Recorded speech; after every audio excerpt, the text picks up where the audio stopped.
Get everything positioned right here so I look like I know what I'm doing.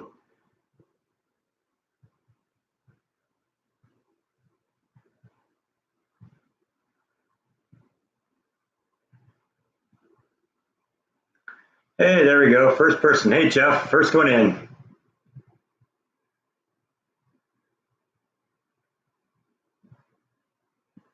All right, so I only caught the end of Jordan's vlog. I actually was going to go see if I was going to go post something on the Facebook saying I was going to do this, and then I saw that Jordan was up, so I figured, oh well, can't do it yet. Got to wait until he's done. Hello, everyone. Thanks for stopping in. Doing good, Jenny.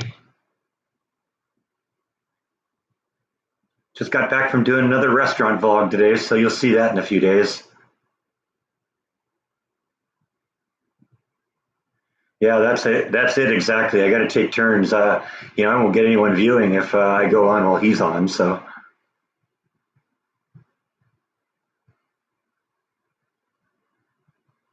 decided to do this one a little bit earlier today so that some of our friends over the pond didn't have to stay up until midnight to watch.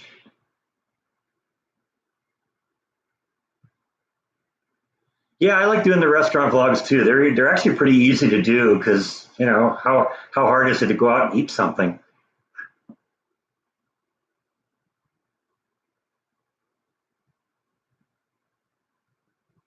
Yeah, like I said, yeah, Jenny, I did that because like I said, I usually go on about 6 o'clock local time here, and when I do that, it's like midnight to 2 in the morning across the pond over in the UK, and I wanted to give them a little chance to get something a little bit more in the evening tonight.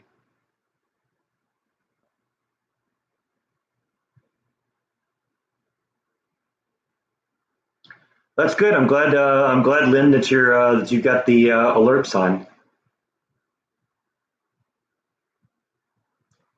It's always good to have a bunch of friends stop by and say, hey. Yeah, VNA, I really need to do this more. I've always kind of done it at one time, and I got to remember that there's a lot of people in this world, and I have fans not just in the United States, but in Europe and in Asia and Australia too. And it isn't fair just to constantly focus on the people who are stateside here. So yeah, I figured do it a few hours earlier. I was actually going to start a little bit earlier than that, but you know I just barely got home from lunch, like 5 minutes. I was going to start at like 2 o'clock local time, which was an hour ago, and I just got home like 5 minutes before that, and it just wasn't enough time to do it. So, what's my favorite vlog that I've done so far? I think the one I did on the Waco tornado a couple days ago. I really, really was proud of that one. In fact, I don't know if you realized. I took kind of Jordan's advice on that because I told him the day I came home after shooting that I thought that was the best vlog I'd ever done, and I said, and of course, what that means is that nobody will watch it because that's how it usually works. The ones I'm most proud of don't seem to ever get any views, and I can do a vlog sitting in a chair over there holding a cat, and that just smokes everything. So Jordan actually suggested I clickbait that one, and so that was why. The original title for that one was something to the effect of "I can't believe that 30 people died here," and yeah, it worked. I got a lot of views on that one, so I'm proud of that one. I like that one. That was I think the first vlog I've done that really reminded me of something that Jordan's done, because a lot of times Jordan goes to a vlog, goes to a location to vlog something, knowing that okay, we're going to do this and we're going to do this and we're going to do this, and then while he's over there, he finds this, and that's what always I think makes his vlogs great. And this one kind of worked the same way because I only went there, planning on looking at the place where the tornado went through and seeing that monument and seeing that kinetic art sculpture. But I also found the damage on the Dr. Pepper Museum because I read about that. I found the corner where Dr. Pepper was first sold to the public, and it was just like I said, it just reminded me so much of one of Jordan's vlogs that I thought it was one of my best ones. So yeah, I was very happy with that one.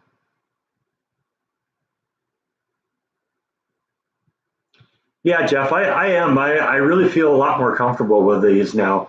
I still don't really like being on camera that much, and that may be something I never overcome. But at least even I have to acknowledge I'm a little bit better at it now than I was. And one of the things I've discovered now is that as I do it more, I begin seeing more and more things that would be the topic of future blogs. So that's cool. Right at the beginning. It's like, okay, doing a vlog every day. How am I going to do that? Because how can I come up with a different topic every day?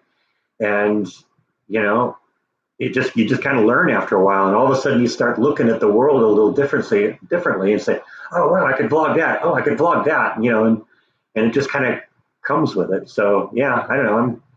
I got to acknowledge I'm getting a little bit better on this. So maybe when I'm doing my 3-year anniversary, maybe I'll be really smooth at it too.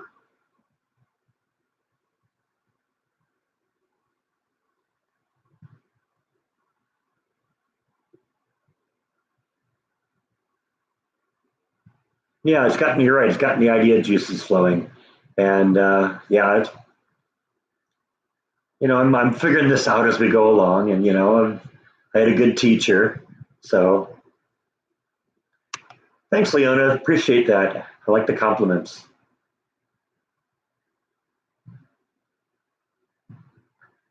Yeah, Celia, when I go back and like watch my first vlog, especially, I seem just, it was just a real chicken or a real deer in the headlights kind of thing. And yeah, I still feel that way a little bit, but like I said, it's getting easier.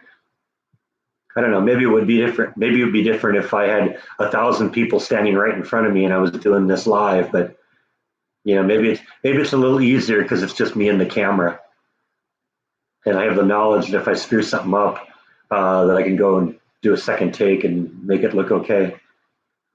How are my parents? My parents are doing well. I got some further notice from my father, and basically everything just continues to improve. So yeah, we're doing really well right now.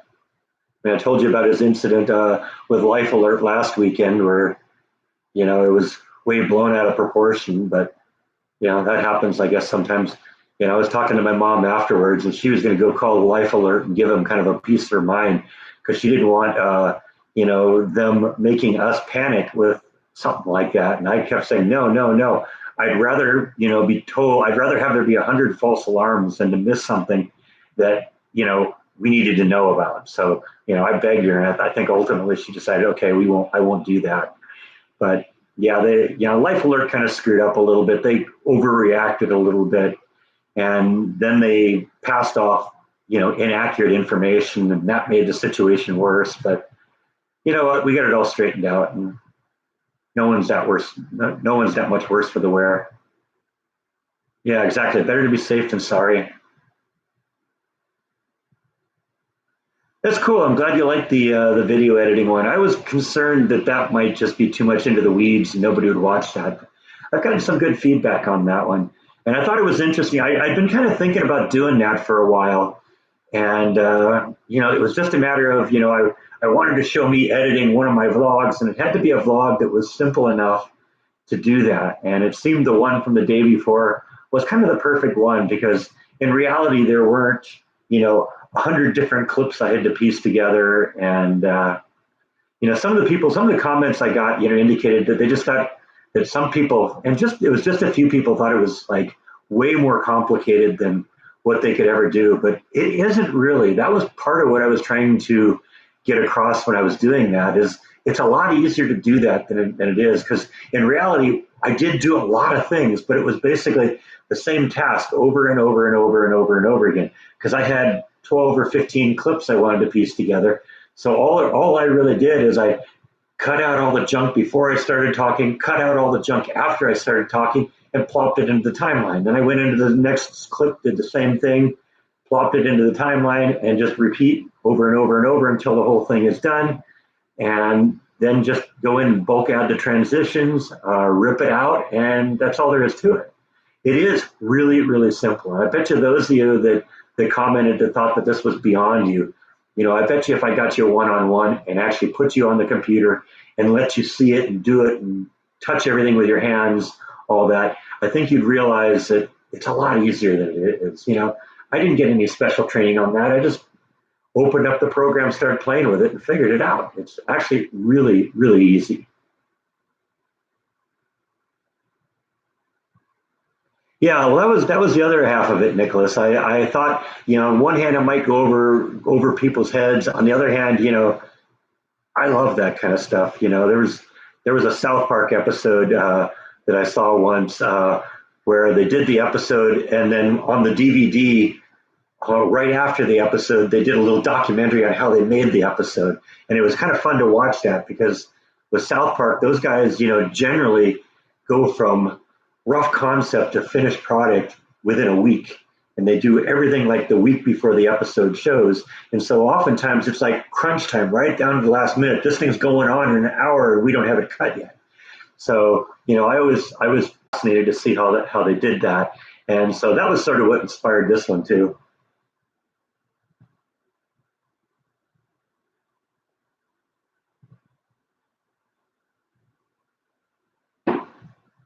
It's a little hot out here sometimes, and the voice gets a little dried out.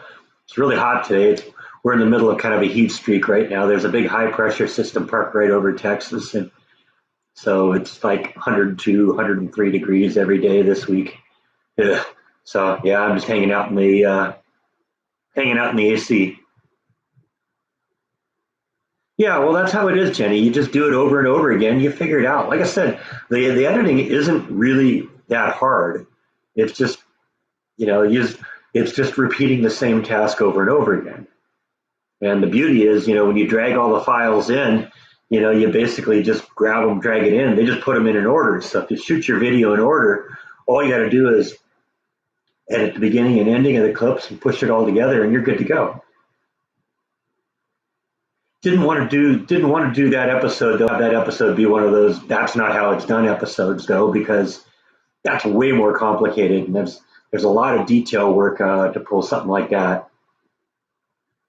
So, like I said, I wanted to be a simple vlog, and that was a simple one. Hey, John, welcome back. Recovered from your trip yet? John sent me a couple of. John just came back from a trip he took, and he sent me a couple of photographs of him on his trip wearing his Texas Pod Saw Massacre shirt. So that was cool. We had a little international exposure there.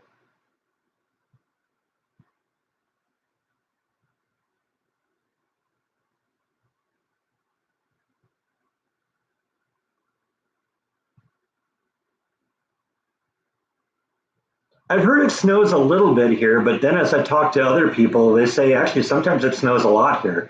So that'd be nice, to get a little of that. That was all part of the weather thing of me moving here. Living in California all my life, it got to the point where, I just got bored with all that all the time. And, just I wanted, when I moved, I wanted someplace that had some seasons. That was probably a good idea, John. Yeah, yeah. That probably would have been the wrong move. Did I get my driver's license yet? Yes, I did. It actually came the other day. One of these days, I'm going to put a picture of it, or put just my driver's license picture on a video because I actually look like a sex offender. It's really scary. It's like one of those people you'd see in a post office wanted poster.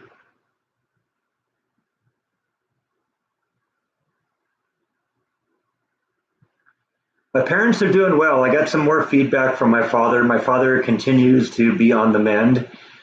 Things are getting better. His strength is building up, and of course, my mom, she's on a little bit slower of improvement, but she's been doing her thing, working on it longer than that. And she continues to improve also. But the big changes are with my father because he's, improved so much lately. So he's doing well.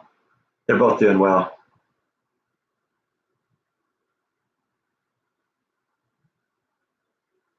Yeah, I've noticed that, John, about the ice. You go over a lot of the bridges, and they'll mention, the bridge will ice over in the winter. So yeah, I'll have to be aware of that. Does the David Koresh compound still exist? Yes, it does. In fact, there are some like memorials and stuff out there. I'll probably hit that at some point, but it's like way out in the middle of nowhere, and right now I got to wait for the heat to break a little bit. Do I miss California? No, not really.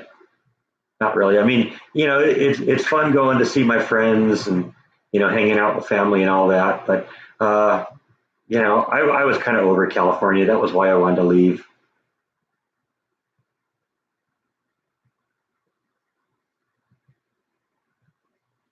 But when you live in California your whole life, you get kind of bored with it too. Sometimes boring is nice.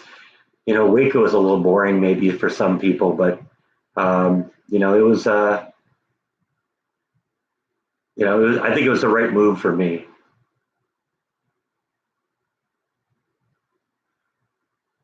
How are the cats? The cats are doing fine. They're. I saw Bite down here a little bit ago. Maybe I can entice them down with the kitty treats or something. Yeah, yeah. John's technically right. The compound burned to the ground with the Branch Davidians, but they're still out there on the property. The Branch Davidians still own the place, and there is like a memorial or something out there to what happened. Yeah, you're right. The compound burned to the ground. Yeah, well, that's just kind of what it is, Jenny. You get to the point where you've seen everything in a certain place, and you need to go somewhere else. I've had more fun looking at the tourist attractions here in Waco. And I mean, just in the short time I've been here, I've seen some really cool things. The Waco Bridge and the tornado location and the Dr. Pepper Museum and the and a bunch of the other stuff, the Mayborn Museum and the Texas Ranger one that we're going to do part two of today. Those are all fun. I was glad to hit all of those, and a lot of those things were really suggestions from you guys. The Texas Ranger Museum, and I knew it was there. I'd driven by it a bunch of times, but it was really people on the vlog and the comment section saying, "Yo, you got to go check that out." And I'm glad I did. It was really interesting. There's a lot of really cool things here that I've discovered that are really fun. I got a couple of vlogs coming up in a couple of days that are going to be really fun too. You'll have to wait to see those.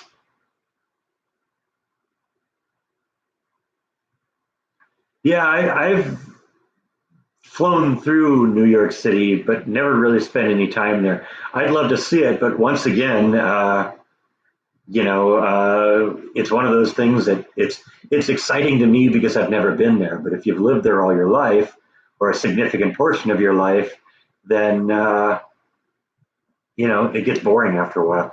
It's like Disneyland. I worked there for almost 11 years, and at the end, I was bored by it. Now, a lot of people would see the would say Disneyland. Oh man, yeah, that'd be great. I'd love to work there. It's like, yeah, I know you get burned out on it a while. After a while, though, you've seen it all. There's so many times you can ride Space Mountain before you say, okay, yeah, been there, done that.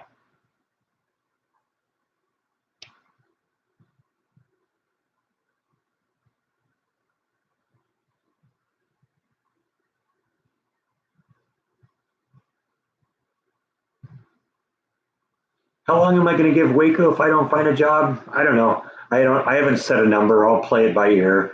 Uh, right now, I'm kind of holding my own on this, and so we'll play it by ear. But I don't know. I'll break a little news to you right now. I have a job interview coming up on Wednesday that I'm very excited about. I told you that a few weeks ago. Well, over the past few weeks, I've been telling you that there was this one job I was looking for that was a QA kind of job that I thought I'd be good for. I never really heard anything on that, but there were two other kind of similar jobs that kind of dropped on my lap almost simultaneously that I thought would be really, really exciting and fun to do that. And one of them wrote me back about a week ago and had some follow up questions they wanted me to fill out in writing. And a couple of days ago, I got a email from the HR manager over there. They want me to come in for an interview. So I have an interview on Wednesday, and I'm very optimistic. I really hope I get that one. That'll be a great job.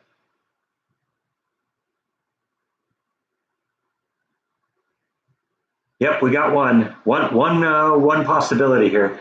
Like I said, I don't know how many people are interviewing. I don't know if I'll get it or what. But you know what? It's at least good to have someone come in and say, hey, yeah, we at least want to talk to you.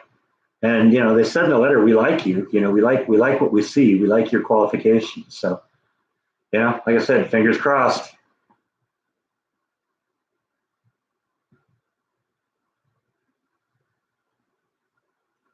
Thanks, John. Thanks everyone for the well wishes. I'll let you know what happens. Maybe a few days after that, because I've been kind of taking Jordan's advice and getting a little bit ahead of the game. So I've got like 5 days vlogs uploaded, and the one I did today, which was the restaurant review, which I haven't even edited yet. So there's going to be six videos uploaded before too long here. It also gave me another advantage. Remember I told you that there were a couple of videos a few weeks ago that YouTube demonetized because they said they weren't suitable for advertising, and one of them was my Independence Day vlog and one of them was my Memorial Day vlog.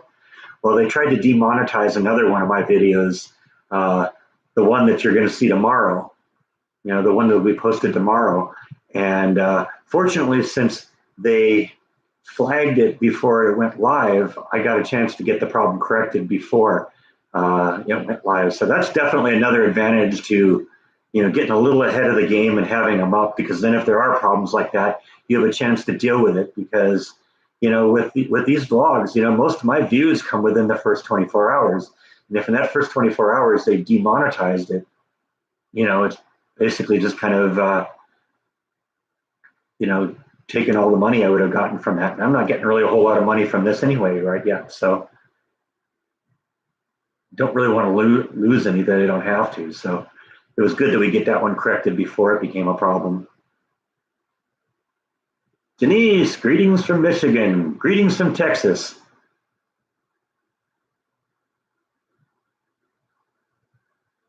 Oh yeah, it was never a problem I didn't want to work. I wanted to find the right job, and I think part of the problem is maybe I'm a little bit spoiled. All my life I've always had jobs that I love doing. And even if I wasn't happy maybe with everything about it or thought I could do better, I still, I wanted to, I like having jobs that I like to do. It makes it easier to go into work every day if you know that, um, you're going to enjoy doing what you do. So, I wanted to wait. If I got more desperate, then I would probably have jumped at some of the many opportunities that have been thrown my way. But, I don't want to work as a warehouse manager. I don't want to do anything right now where I'm outside in 103-degree temperature. It's just, I'm beyond that. I've gotten over that now. I had I worked for Disney for 10, almost 11 years, and that was outside a lot. And it wasn't as hot there as it was here. So I can't imagine doing that here. Janet Matthews, thank you so much. I really appreciate that. Really generous of you. I appreciate it a lot. Yeah, I know. I realize how lucky I am, Jenny, because I really am, blessed to have had so many jobs that I love. Because, like I said, I've never had a job that I didn't like doing. You know, Even if I didn't do a good job at it or something, and I had kind of a lousy work ethic when I was young, so I got fired a lot. But I learned how to deal with that, and that's what jobs out of high school are supposed to be about, is for you to learn how to work, so you don't, so that when you get a real job, you can uh, succeed at it. Tell us about your T-shirt. I assume you mean the one I'm wearing that says Folsom Prison. My sister lives in the city of Folsom, and we went and visited the Folsom Prison, which, of course, was made famous, among other reasons, because Johnny Cash did a performance there. And so they have this is the only prison I've ever actually been to, actual operating prison I've ever been to, that actually had a merch shop, but they've completely gone crazy with the Johnny Cash stuff. And so they have a lot of Johnny Cash merchandise, and I got a little of that there. And I got this here, and it basically says that Folsom Prison was Folsom's first gated community. I thought that was funny. It made me laugh. So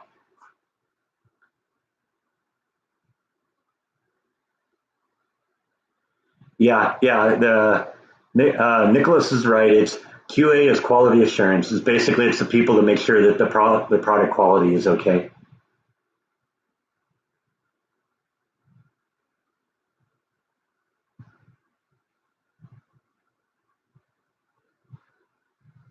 Yeah, I always try and pick some interesting shirt when I'm vlogging.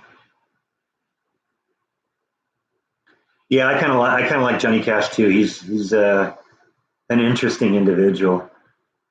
I like the fact that he covered some really cool songs too. He covered songs by uh, Soundgarden and Nine Inch Nails and stuff like that. In fact, the first time I ever heard Ring of Fire wasn't even Johnny Cash's version of Ring of Fire. It was Wall of Voodoo's version. And I was like, wow, what a great song.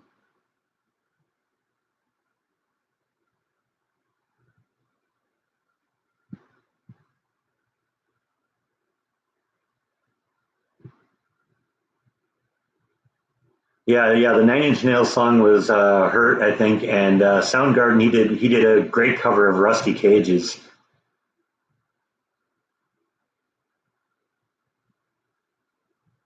Actually, Jenny, I actually screwed up. I forgot to put slippers on today. I'm actually just wearing shoes.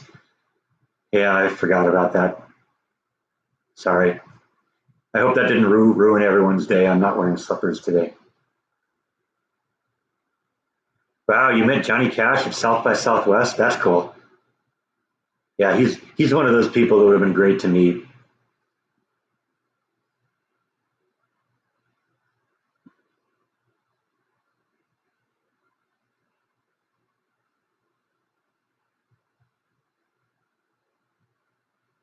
Yeah, Wall of Voodoo. Yeah, they had like two albums and that was it. And like only a couple of hits too. But their Ring of Fire, their version of Ring of Fire, it's great. It's almost better than Johnny Cash's version.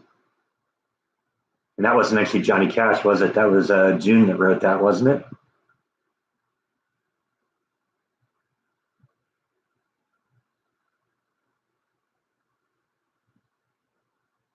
I'm not quite as open minded about music as Jordan is, but you know, I Jordan's had has had quite an influence on me musically. He's gotten me into a lot of things that I would never have heard before if it wasn't for him. Wow, thanks, Ruthie Jones Hernandez and Jeff Kidd. I appreciate that. Jordan's live stream almost made you broke, huh? Yeah, that was a good one. That was a good live stream. He's actually, I think, looks like he's about 2 days away from his 2 year anniversary. Because I looked it up. He mentioned once that one of my duties for him is that I download all of his vlogs and keep them on a hard drive. And so it's really easy for me to look up all the vlogs and it looks like the first one was like on the 13th. So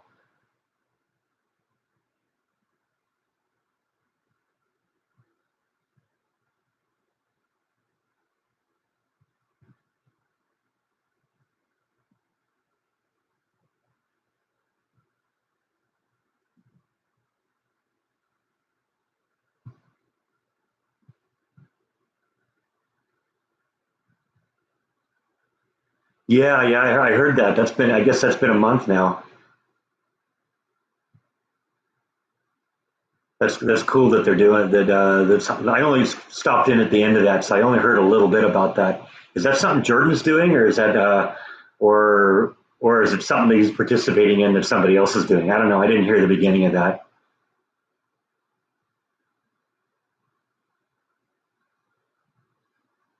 Keep up the variety of your clogs. Okay, I love spell check.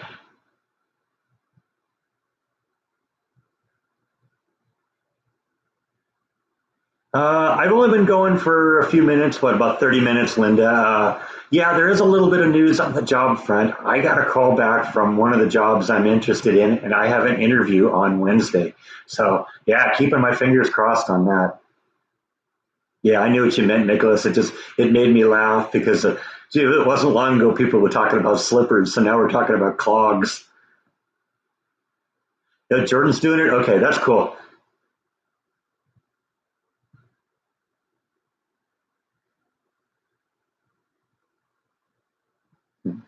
Playing Call of Duty while you're listening to my live stream, huh? Awesome. Oh, you gotta love spell check though. It makes some for some very very funny errors. Sometimes they're more clever than what the original post was. That's cool. I'm glad Jordan's doing something like that.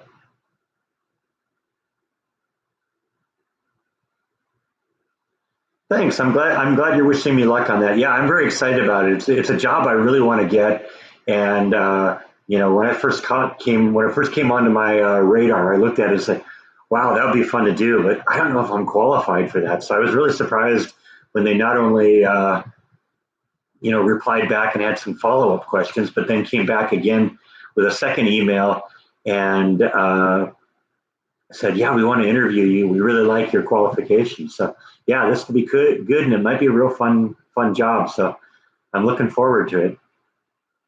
$1,000 bronze brick. Okay, I did hear something about the $1,000 bronze book brick, but I didn't know exactly where it was going. So thanks for everyone for filling me in. I did, like I said, I only saw probably the last 15 or so minutes of his live stream.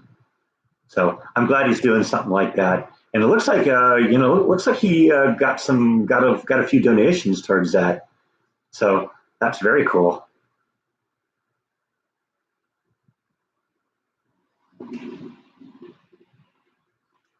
Sorry, my throat gets a little dry here.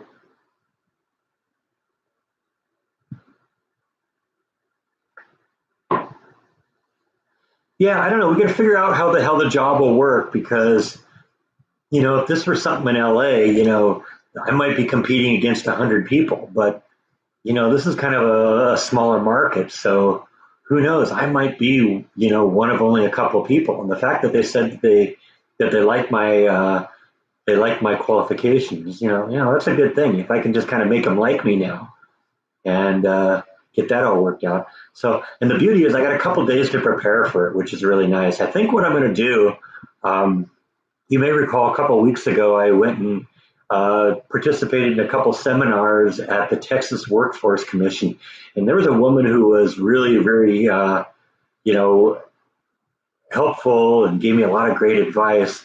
And she gave me her business card, and I think I'm going to maybe call her back tomorrow and go let her know what's going on, and maybe help her, get her to help me prepare a little bit for this. I've already got my clothes all worked out, so we're going to figure that out, and maybe just some practice sessions, answering some tough questions and getting some advice who has from someone who has experience doing this will be a good thing. So yeah, I think I'm going to probably do that, and I got to do a little research on this company because one of the things they always say is that the companies like it if you seem interested in the company, and the way you make them seem interested, make it seem that you're interested in the company, is by asking questions about that. So I need to learn a little bit more about them and all that. But I hope this works. I hope we. If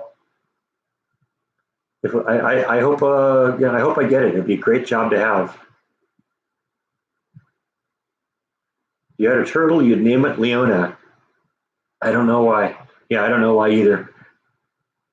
I have to admit though, it was I had Flash for I don't know 20 or 25 years before I even gave her a name. That was just weird. The name is actually only a recent thing. I think she's only had it for like 4 or 5 years.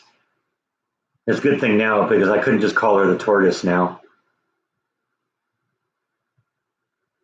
Is it nearby? I assume you mean the job. Yes, that's one of the things I like about it. It's just a few miles from here, so it's going to be no commute at all. In fact, on a cooler day, I could probably ride my bike there.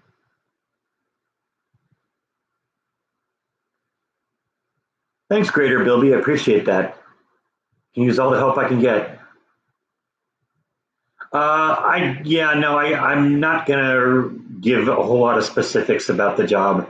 I'm sure 99.9% of you are great people, but there's I just don't need any trolls calling in and trying to get me fired. So yeah, unfortunately, I'm going to have to be a little secretive about that.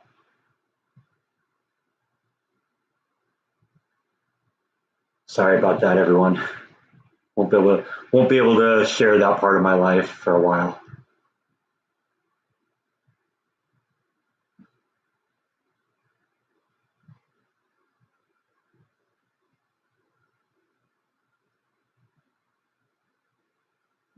You own a turtle. That's great. I love it. Yeah, I mean, it's nothing personal. If it was just you, it'd be one thing, but I don't know who's listening. I don't know if I have any trolls out there, and better safe than sorry, right?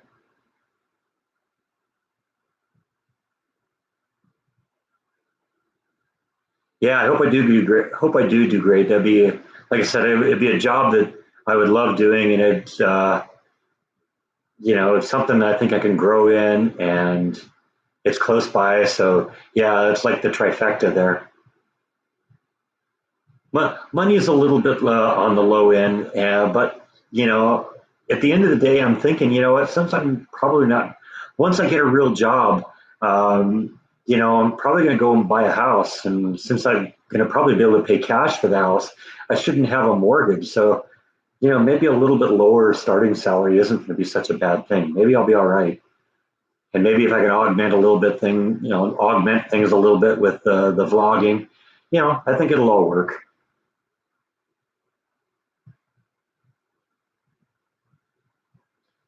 Yeah, I'm not really worried about safety so much as somebody coming in and trying to, damage my job or get me fired or something like that. There's people out there that'll do that.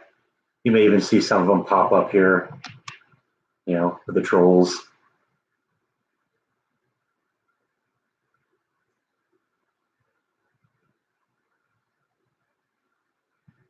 Yeah, I just did a restaurant vlog today. I haven't even edited it yet because I just got back from doing it and started doing this. So you'll see that. Oh, I don't know. At this point, probably later in the week because I'm a little bit ahead. I got 5 vlogs already uploaded, and this one here now will be uploaded, tonight. So yeah, I'm getting a little ahead of the game. Yeah, that's exactly who I was thinking. PDXer is Carpetbagger. I guess he had some guy try to get him fired and was doxing his kids and stuff like that. It's just I don't want any of that. I've got the advantage of having been able to watch a bunch of people do vlogging and learn from their mistakes and stuff like that, and getting to see a lot of Jordan's vlogs being made at every stage of production and all that. I've just learned so much from him, and just gonna keep trying to build on it. Yeah, might be fun to go see the Bush Library, but I'll check see where they are. I don't, I noticed recently that the Crawford, where W. Bush lives, is just literally the next town over. It's literally like 10 miles that way. So I don't know. It might be fun to check that out some point. Well, yeah, it's great to be ahead of the game because then if something goes on, and I have to not do a vlog on one day, um, then you know what? It's nothing because you know what? I'll instead of being 5 vlogs ahead, I'll be 4 vlogs ahead. And there was an added benefit, and I mentioned this a little earlier. I'll mention it again for those of you who might have missed it. I had a third vlog that YouTube attempted to demonetize, and it's actually going to be the vlog that you see tomorrow. And fortunately, because it's been up for a few days, they attempted to demonetize it before it went up, so I had a chance to get the problem corrected before. Had them review it, and they said, "Yeah, you're right. We remonetized it." Uh, So, it was a good thing having to do it, getting it up ahead of time and being able to deal with that. Because unfortunately, most of my views come like in the first 24 hours. And so if it's demonetized in the first 24 hours, that video was basically nothing, basically for nothing. Yeah, there's people who will go back, people who, I've noticed now that there are people who are like watching some of my earlier vlogs because I've probably gotten some new subscribers, and they're watching some of the current stuff, and now they're kind of going back to the beginning. So some of those some of those vlogs are starting to get some new action again. So that's definitely a cool thing. So HW Bush is in College Station. I'm not sure where that is relative to me, and I don't remember where W put his. I don't think it's in Crawford.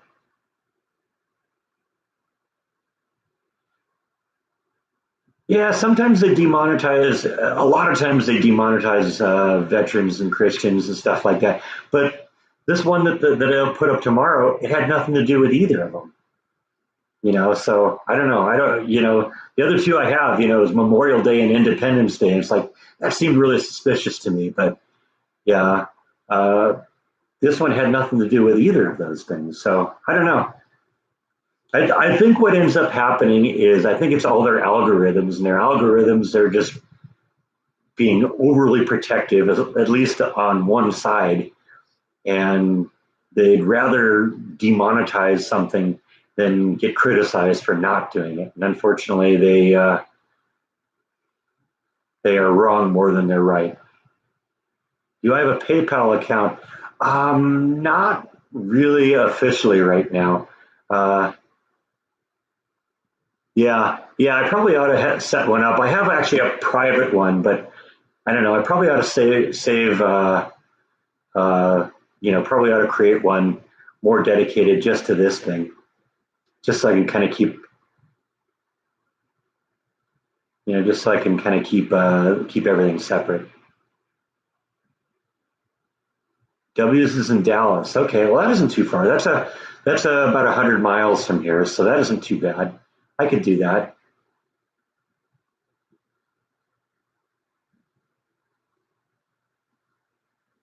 Before I was doing vlogging. When I came to Texas back in January to kind of check the place out, I went over to Dealey Plaza and checked that out. So um, I've already been there. I didn't really vlog that because I wasn't vlogging at the time really.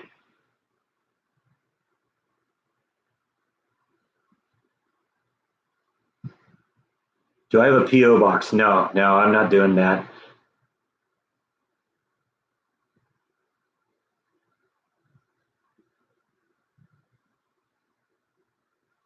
Yeah, I saw that too. I saw Southern Meth. It's like I didn't know there was a Southern Meth University, but yeah, but I figured it was either a spell check something or an abbreviation. And you're right, it's probably Methodist. But I chuckled at that when I looked at that too.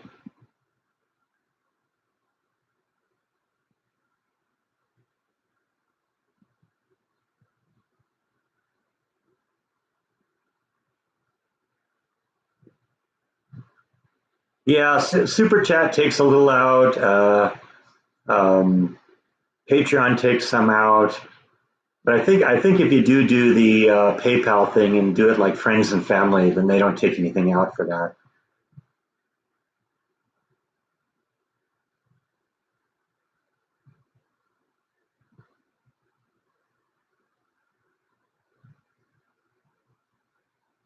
Where is A&M University though? I don't know the state that well yet. It's a big place. College Station. I don't know where that is.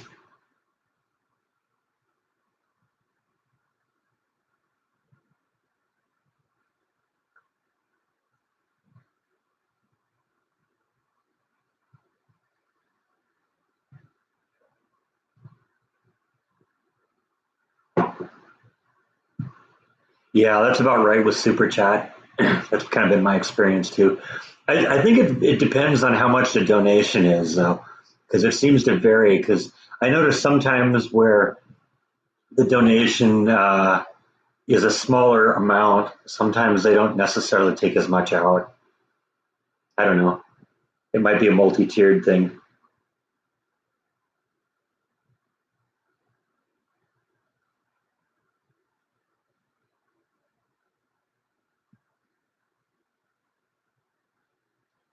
Yeah, well, yeah, 30% is a lot. Um, but they're providing the forum here. I don't have to do it. So, you know, yeah, I don't know. Maybe I'll take you guys' advice to set up a PayPal account. Like I said, I have a personal one, but I probably ought to set one up, you know, just for the site.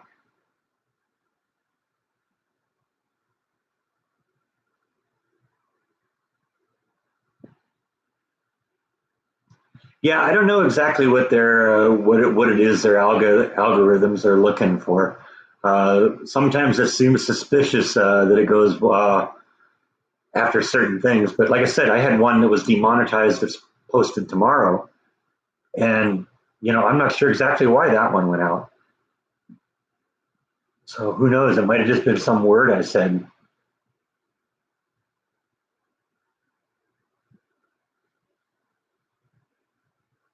No, perhaps I'll set up a PayPal account after this and get this going. Like I said, I do have one, but it's kind of a personal one. I don't know if I want to confuse the two.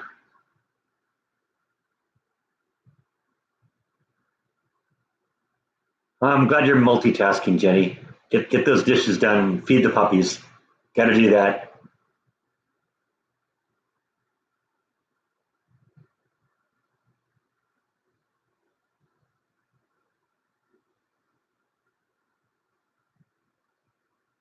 A&M is in Houston. Okay. Well, Houston is right down by the coast, so that's maybe a little bit of a drive. But you know what? Maybe we'll do that.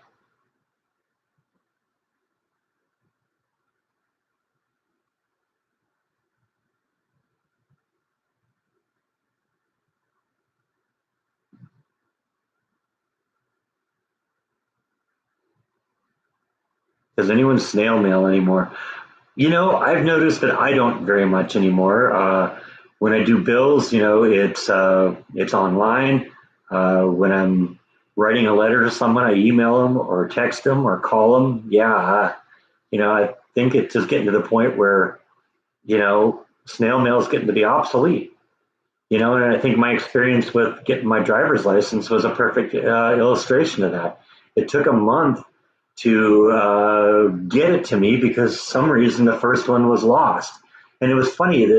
Every person I talked to said, "Well, what you got to do is go to the post office and remind them that it's important that you get that." It's like, wait a second, the post office is supposed to deliver every day, and if they've got something they're supposed to deliver to you, you're not supposed to, or you shouldn't have to go and remind them, "Hey, please remember to deliver the mail today." I never experienced that in California. I had a case where I had stuff stolen out of my mailbox, but I can't blame the post office for that. I blame the thief. But you know, it shouldn't be that hard to send a driver's license to me. But that's awesome. You're wearing your Texas Road to Texas shirt with me and Jordan on it. That's cool. Snail mail. That's just a traditional mail, post office. Because we got email and all that stuff, and that's all fast. So by comparison, everything the old mail is slow, so they call it snail mail.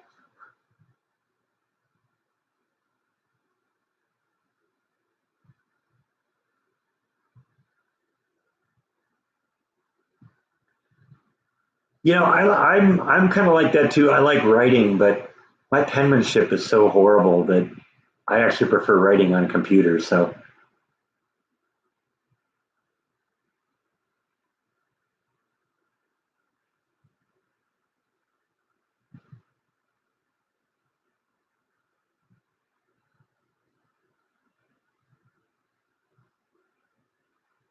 that's good. I'm giving you the confidence to fix your light outlet. That's cool. I actually noticed yesterday. I wanted to go out in the backyard and well, actually front yard, I guess technically, and water those palm trees that I have out there. Um, and I tried to turn on the light out there, and the light didn't come on. I realized that there's another fixture like the one that you saw me paint a couple weeks ago, and the bulb out there is just broken. Somebody literally broke the bulb in there, and so it's just a socket in there, and so I'm gonna have to get out there and remove that and replace that bulb. I don't think I'll turn that into a vlog though, because that's just you know it's changing a light bulb. That's just not really that enthralling. I'm sure all of you guys know how to do that already.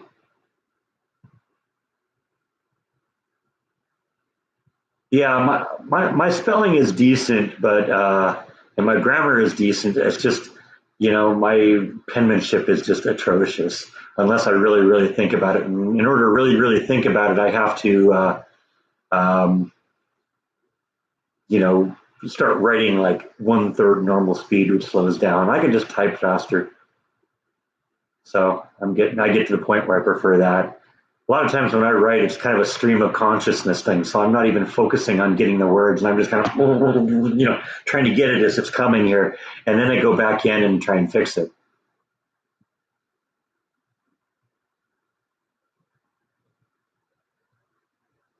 Do I plan on a musical intro to my vlog sometime? Yeah, maybe. It's just a matter of, it's a copyright issue. It's a matter of finding something that I have a legal right to use, something that I like, something that I think will work in there, something I'm not going to get bored with. So yeah, I don't know if I heard the right kind of thing and I was given the rights to it and could use it without having to pay a whole bunch of money for it. Yeah, I'd probably do something, but yeah, so far I haven't done that. How many Texans does it take to change a light bulb? In my case, one, just one.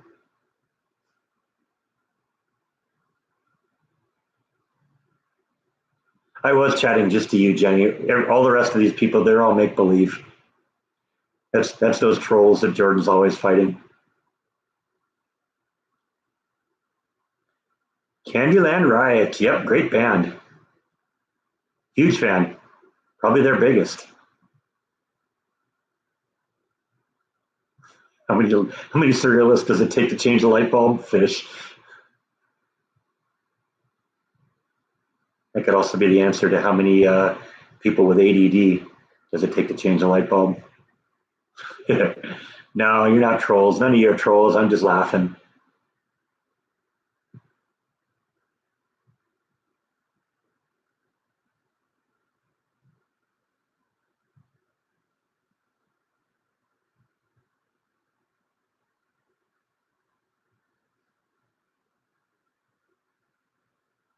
Yeah, I've thought about using Candyland Riots for the intro. The problem is a lot of the Candyland Riot songs are really long songs, and they're really detailed. So it'd be a matter of picking out a part out of a song. Now, some of his earlier songs were quick and upbeat and all that. So I don't know. Maybe I'd pick something off of that first EP that he did, which was really great. Thanks, Jason. I appreciate that.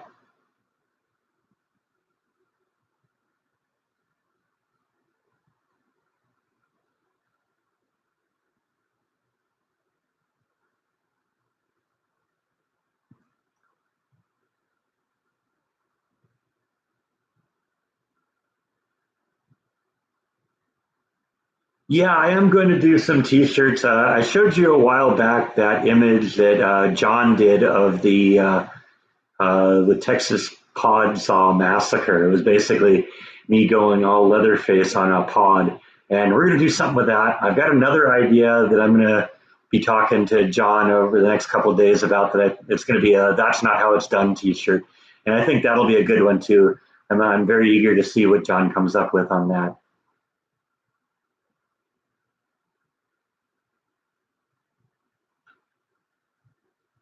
So yeah, Janet, there's the answer to your question too. I was actually answering a question a couple above yours, but two birds with one stone, right?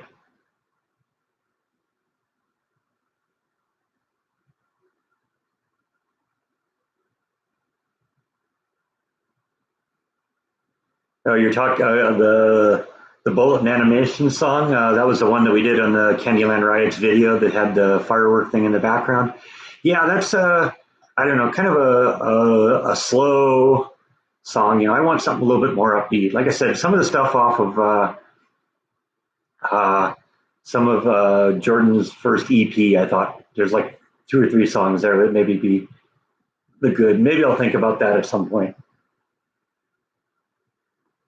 Yeah, I thought the pods company sounded like a really great idea. And for the most part, it was a positive experience. Most of the people I came in direct contact with, which were the people that were either loading or unloading the pods or the guy over at the pods warehouse, they were really great people. It's just the corporate was just incompetent. They weren't willing to do anything about it.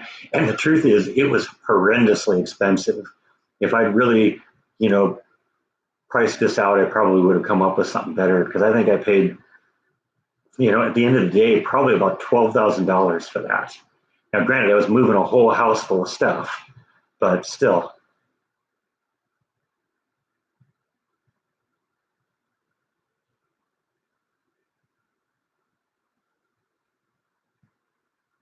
Okay, thanks for stopping in, John M.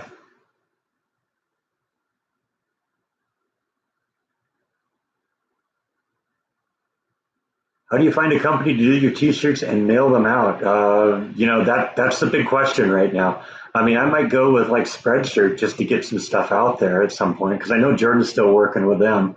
I was really sad when Merch 5 went under because that was such a great company.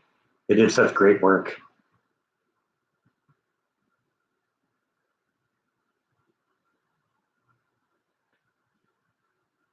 Yeah, it was way, yeah, the pods, that was way more than I was expecting. I had just heard a whole bunch of horror stories that because everybody was leaving California, that if you rented like a U-Haul truck, um, if you were going somewhere out of California, especially if you're going to some place like Texas where they're picking up population while California is losing population, um, they just gouge you for that. And I don't know if it's the same way with pods. Maybe that was what happened, but yeah. Yeah, I saw that on Jordan's live stream, Jeff. Congratulations on 1 year of being cancer free. That's fantastic. Congratulations. Glad to hear it. I've only had contact with you through the page, which you seem like a great person.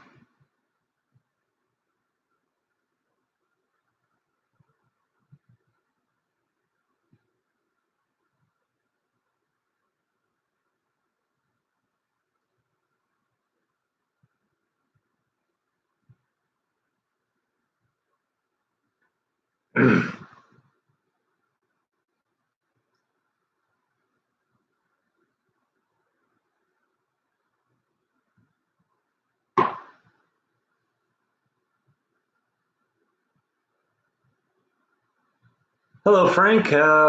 Howdy from Waco, Texas. Not that far away. Yeah, cats are doing good. Actually, Bite was down here peeking around a little bit. Let me see if I can entice him down with a kitty treat. I was given a donation last week on the live stream for that was specifically for kitty treats. So I went out and got this. Now, in the past, all the kitty treats had been in a little plastic wrapper. So when I'd rattle the wrapper, the cats would come down. They're getting to the point now where I think they recognize this noise too. So let's see if I can entice them down. Now, if that works, I should see a little face popping around the corner here in a second.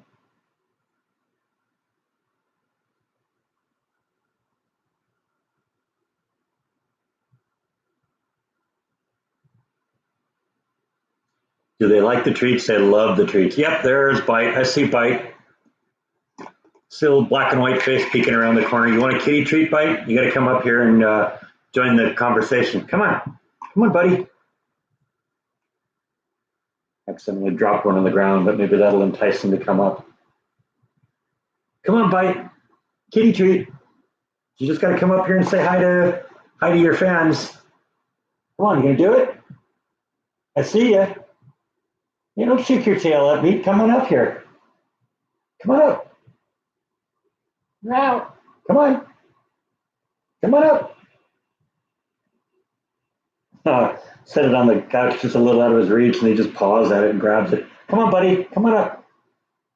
Nope. Not gonna do it? All right. No kitty treats for you then. No, I'm doing this one a little bit early today.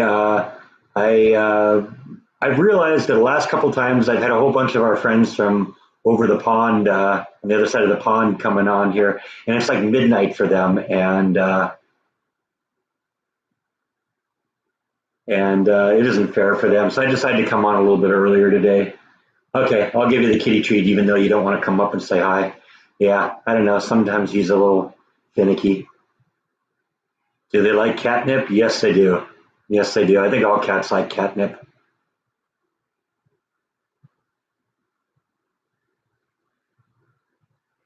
Wow. Wow. Yeah. He's just going to sit there and stare at me.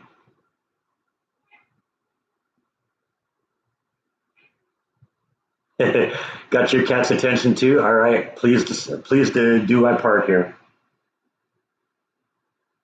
Come on, buddy. I know you're here. I know you want some kitty treats, but you don't get any kitty treats if you're down there.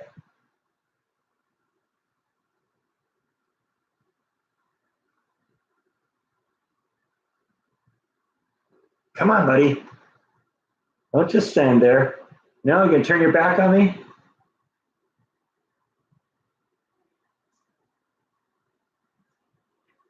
Sometimes you throw one over there by the stairs. You can get Nibble to come down too. She likes the kitty treats too. That's I've got managed to get her to come down quite a bit for that. But I think generally at night she's more of a night cat than anything else. So it's easier to get Bite down here than it is to get her.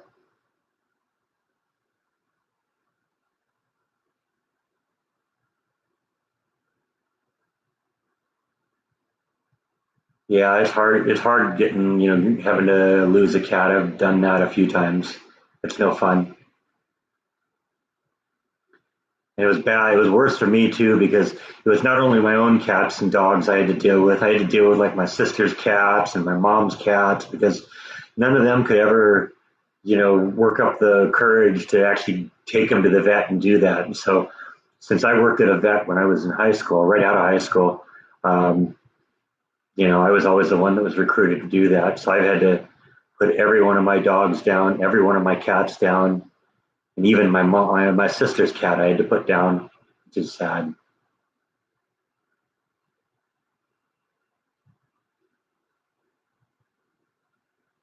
But what you got to do on them is you got to remember all the unconditional love they gave you their whole life. When you get them that they're not going to last as long as you are. We can't all have Flash that'll probably outlive us. Uh, so that's what's going to end up happening. We're all going to go through it. Sad as it is, right, Bite?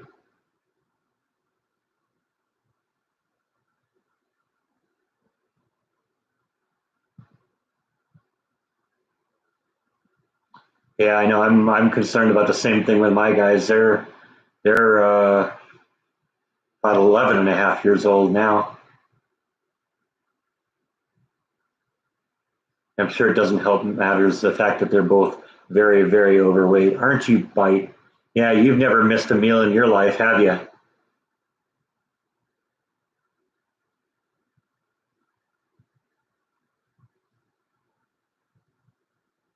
You just don't want to be on camera today, do you?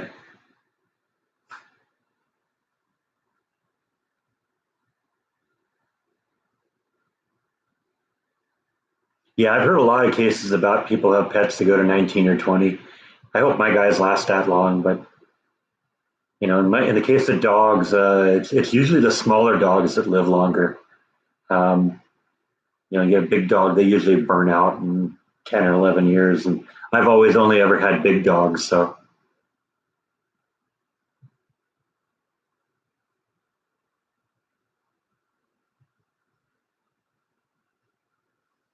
and there goes Bite back up to his room. Sorry, everyone, we tried.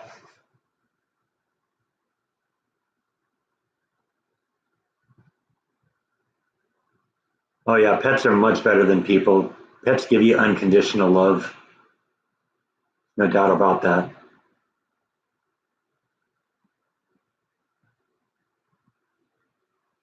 I kept seeing Lynn's picture of her cat coming up on her thumbnail there on her profile pic. And I was thinking, God, it looks just like Bite. It could almost be Bite's brother.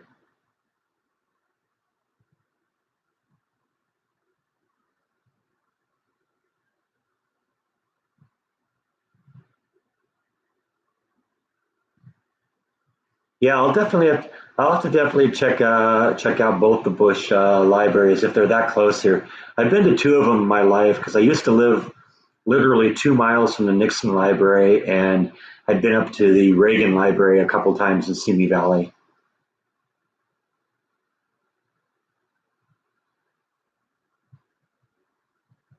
Oh yeah, that's true. They say dogs have masters, cats have tenders or servants.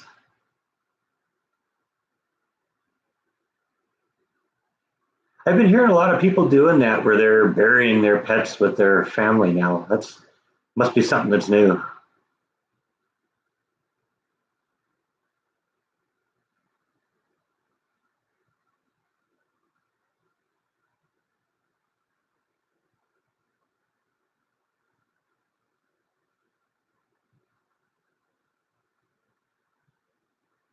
Yeah, that's cool what some people do to honor their pets. Um, yeah, I probably broke the rules a little bit. I used to just bury mine in my backyard.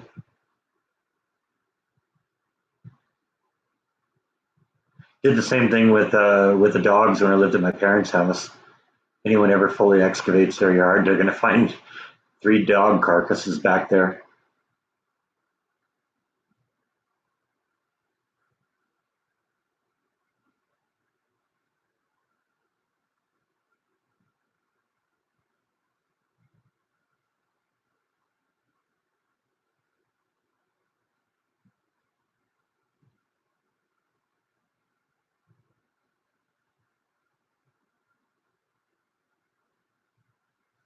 No, none of my kitties died. They're fine, or at least none of the ones that you know of. I lost a cat about 12, 11 years ago, but um, Bite and Nibble are both fine. We just somebody had mentioned that they'd lost their pets, and then we kind of got into a discussion on that. But Bite and Nibble are fine.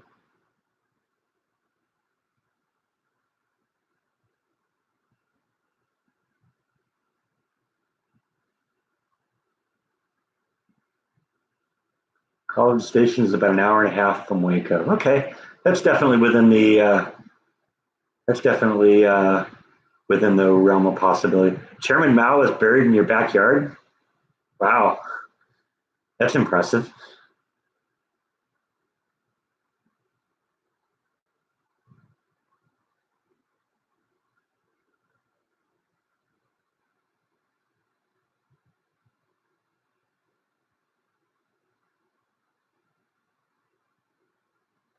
Yeah, I heard a lot of people doing that too. They'll have them cremated and then you know put into an urn somewhere. I've actually heard people cremating people or pets and then like cooking the ashes into like liquefied glass and then making like glass sculptures out of it, and it's like really beautiful. That'd be a great tribute to either a pet or a family person, a family member that died.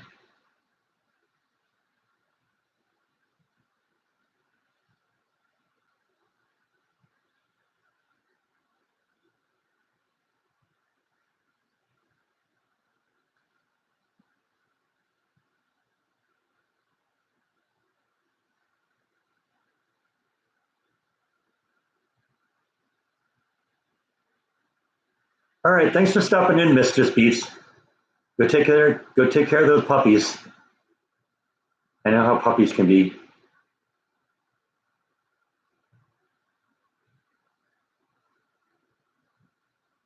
You also have the remains pressed into a vinyl record, huh? I gotta wonder what the ashes would do to the quality of the vinyl, though.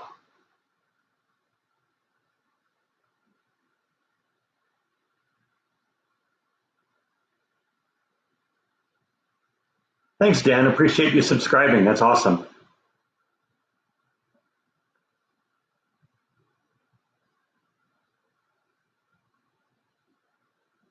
No, I haven't really done a cooking vlog. I think the last one I did was probably the omelet vlog.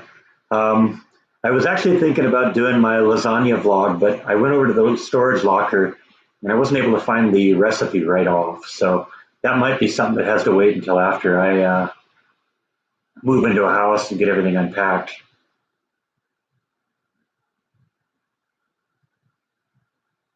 Yeah, that would have been fun. When I went down there, I was looking, figured, this is an abandoned place along a lake that's been flooded recently. This is the kind of place where people find stuff like that. And since the mastodons were around here at that time, it makes sense that they would have hung out by the river or by the lake. It wasn't completely beyond the realm of possibility that you could find something. But I didn't see anything but sticks and remains of someone's crab lunch.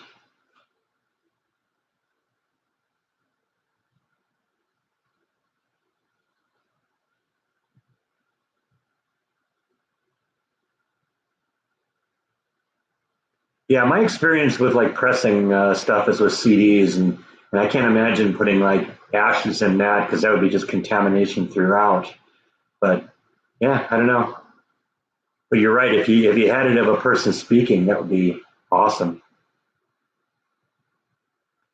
Is it 100 degrees there today? The prediction is that it's going to be 102. Let's see what it actually is right now.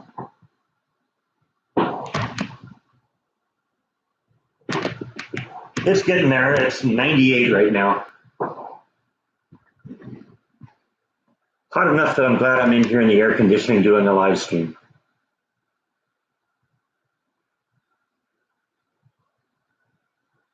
So what happened to the omelet? Why didn't it look like mine? Was it runny? Did it not set up right? What was the deal? Inquiring minds want to know.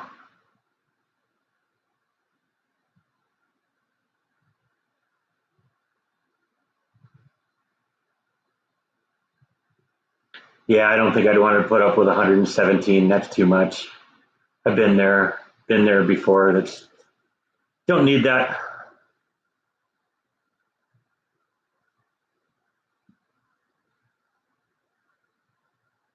Yeah, where was it 117? That sounds like Death Valley or Las Vegas or something like that.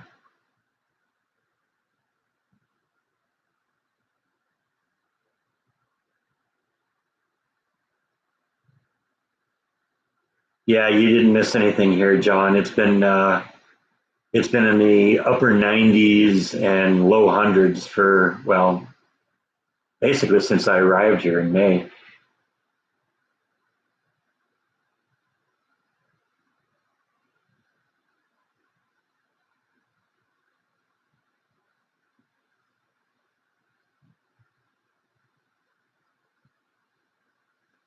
I've sometimes had problems if I'm putting in like salsa into an omelet because sometimes the liquid from the salsa tends to make the eggs a little runny and they don't fold really well. I've discovered that what you kind of want to do is when I'm using like a salsa, rather than going with salsa, I'll go with like a pico de gallo, and I'll actually dump it into a strainer a little bit just to let the liquid kind of run off, just so you're getting just the solid stuff in there, so it doesn't make the omelet too runny. Because you're right, it doesn't fold very well, it doesn't cook very well if you get too much liquid in there. For a while there, I used to like mix like a couple tablespoons of milk in with my omelets, with my eggs too, and I stopped doing that just because it was, like I said, it made it a little too runny.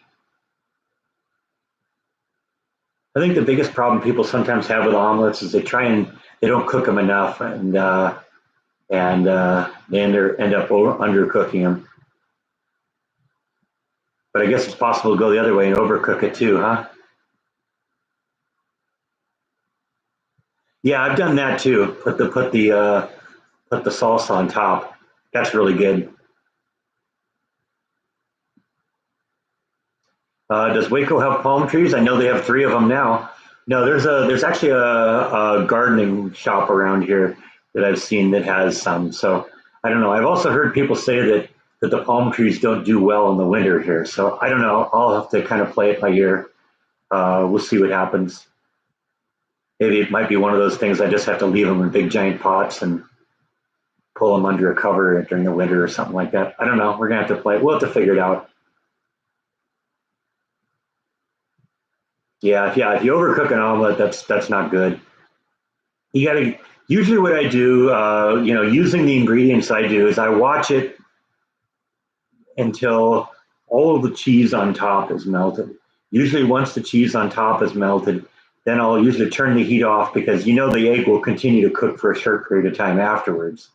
And so I'll let it sit there for a minute or so, and then I'll flip it, and then I'll let it sit in the pot, flipped in half for a minute, just so the two halves kind of congeal together, and then just flip it out onto the plate. It's good to go.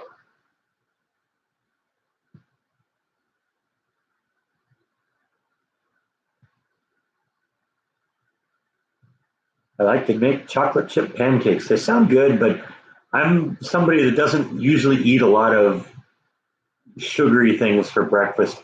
I don't know, maybe my blood sugar is weird or something like that, but you know, I tend to sometimes get like lightheaded and almost sometimes pass out if I eat too much sugar too early in the morning. So I kind of take it easy on that. I have more bland breakfasts, or I'll go with something spicy, an omelet, or something that I can drown in Tabasco sauce.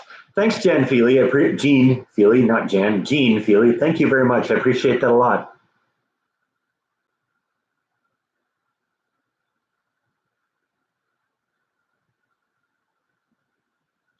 Aren't stores open on Sundays everywhere in the U.S.? No, not really. In fact, one of the things I mentioned when I did my vlog today was that there were actually two restaurants that I was considering, and both of them I think would be good choices. But the one that I didn't choose was simply because they're closed today. And I've noticed that a lot of restaurants are closed or only do really short days on Sundays. Moroso, that pizza place that I went to where I had the spaghetti a few weeks back, yeah, that was only open for like 3 hours on Sundays. So that's why I probably need to get to the point where, um, I start doing my restaurant vlogs on Saturdays so I have a better chance of finding something. Yeah, I'm kind of with you there, Christine. I like really extreme flavors, but I tend to go towards, more salty or more spicy over sugar. That's just me. And I mean, it's something to change too, because I used to really love, being sugar, used to really love sugar. I'd be the one that, when I was a kid, my parents always accused me of having a hollow leg because I'd finish up my meal and then I'd order the biggest dessert on the menu and I'd devour that too. Uh, and I just kind of weaned my way off of that over the years. And I rarely have dessert anymore. And if I do go to something like that, I tend to stay away from the sweet stuff. It's just who I evolved into, I guess. Yeah, I had spaghetti last night for dinner, so that was good. I mean, nothing special. It's just canned sauce and dried pasta. But hey, whatever, it works. It filled me up, kept me alive for another 8 hours.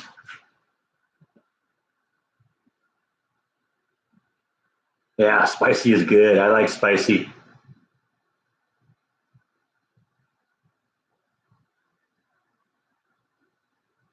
It may just be something that a lot of people do grow out of. Although you hear all the time that people say they have a sweet tooth. So, you know, I guess it's just who you are.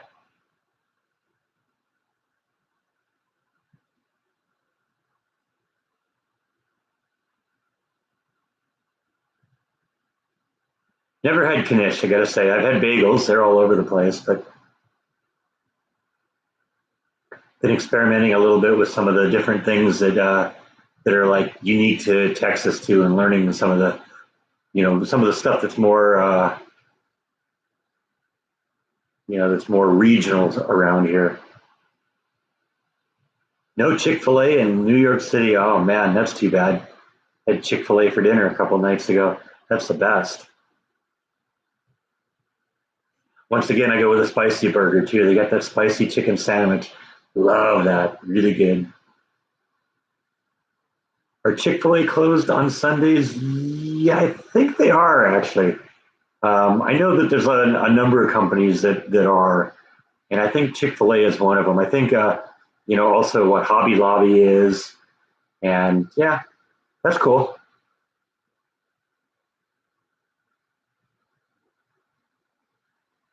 I used to be a total wimp when it came to spicy stuff too, but I think what it is, it's kind of an acquired taste, and I think what literally happens is as you eat more and more of it, I think you burn off the taste buds, and it doesn't affect you as much.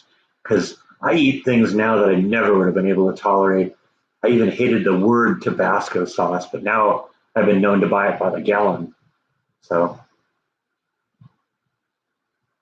have I ever tried the breakfast burger at Carl's Jr.? No, I haven't. I got to admit, I haven't.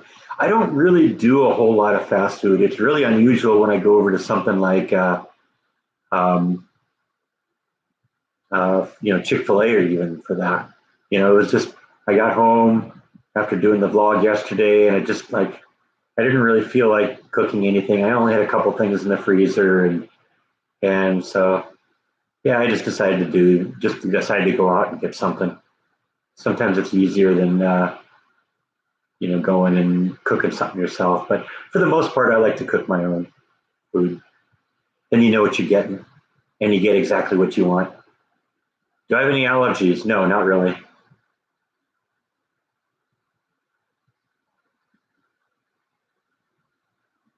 Yeah, maybe your taste buds change. Maybe, as I say, maybe I just burned them off with time.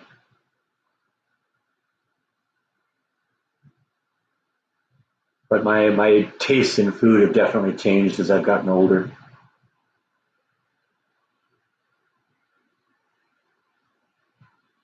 Oh yeah, I forgot this live stream for all of you saying I'm making you hungry now. Yeah, this one's brought to you by Chick-fil-A.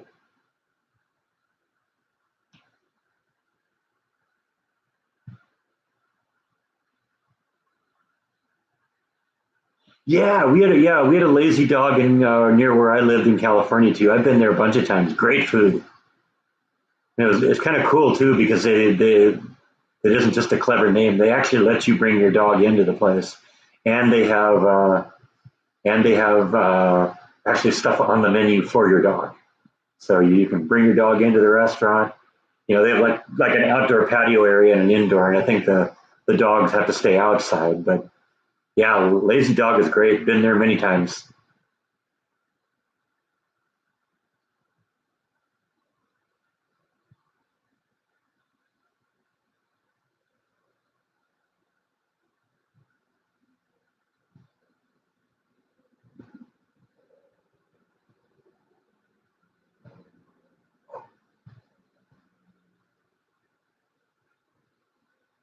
And the whole thing seems to be revolving around dogs too, because they got like dog statues and dog photos and dog paintings all over the place. Yeah, that's definitely a big theme there.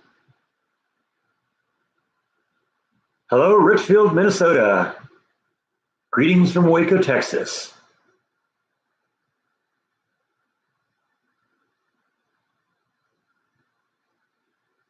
Haven't really met any friends. I'm getting to know some of the people around here. It was funny, just a couple of days ago, I decided that there's like multiple buildings on the property here, and I'd only really ever wandered around my own. And so I just decided, I was just going to take a lap around the complex. And as I was walking through one of the other complexes, just to illustrate how much different the people are here, I was just walking through the complex, and somebody from the other side of the complex, said, "Hi, how you doing?" And I kind of, replied and said, "Hi, how are you?" And yeah, I've lived here for a couple months and I've never been over here, so I just wanted to, see what this place was like. And they said, "Oh, well, great, thanks. Welcome to the place here." So yeah, I mean that never would have happened in California. Never, never, never, never.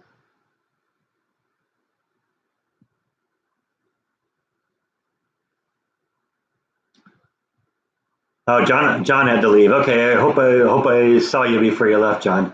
Thanks for stopping in. I'll talk to you about that T-shirt real soon here.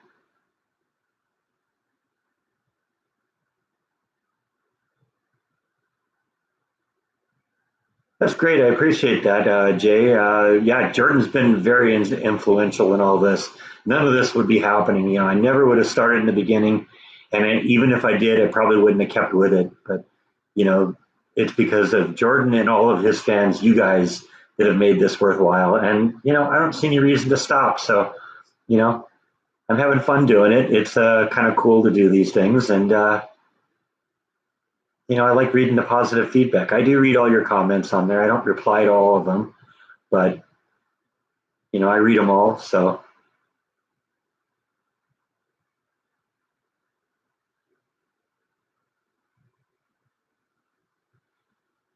that's sort of the way it is in LA too, Christine. You never know who it is.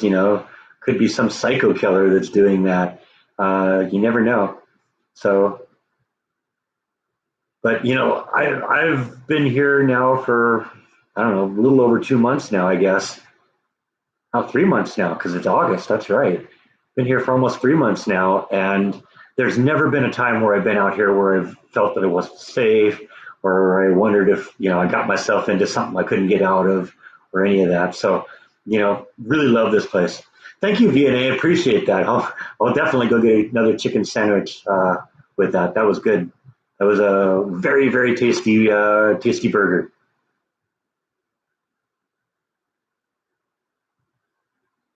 How time flies. Yeah, I know. We've been going almost an hour and a half.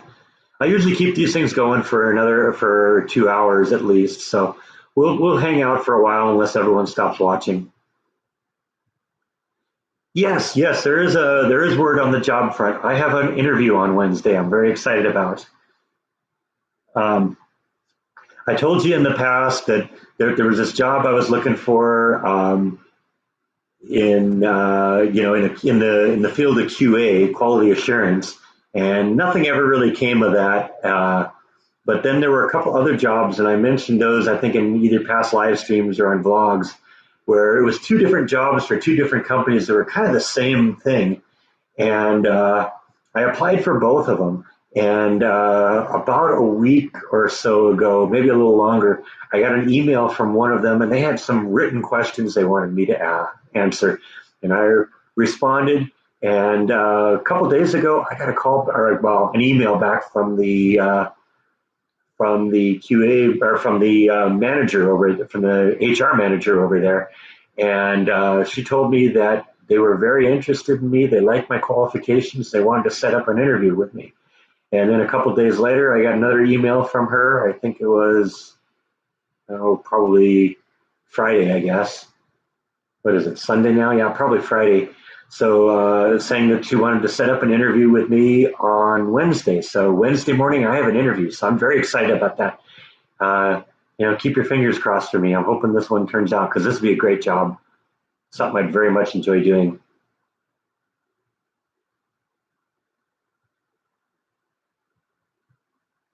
Oh, Robbins, thanks. Thank you for stopping in. No, not the QA. The QA one I never heard from. This is something else. But you know, this would be a great opportunity. I'm very excited about it.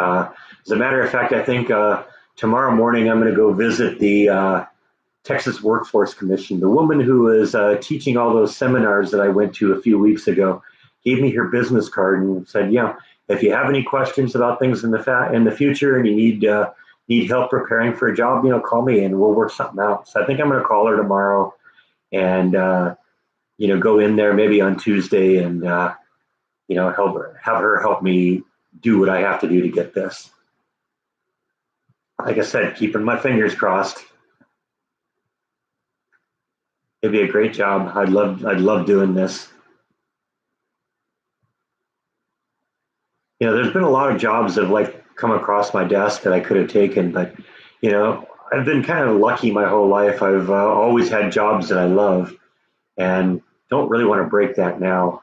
So, like I said, this would be something I'd love.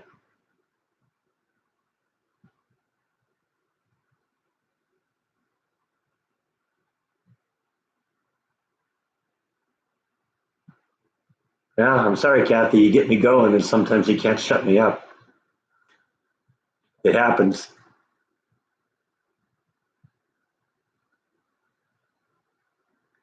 Yeah, I'm really excited about it. I hope I get this. And this is the type of job I think if somebody was offering it in California, I'd probably have 50 people competing against me.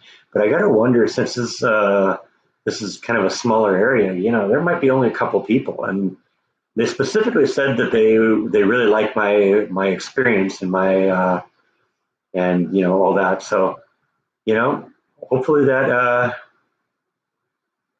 hopefully this works out. This would be a great opportunity for me. So I'm very excited.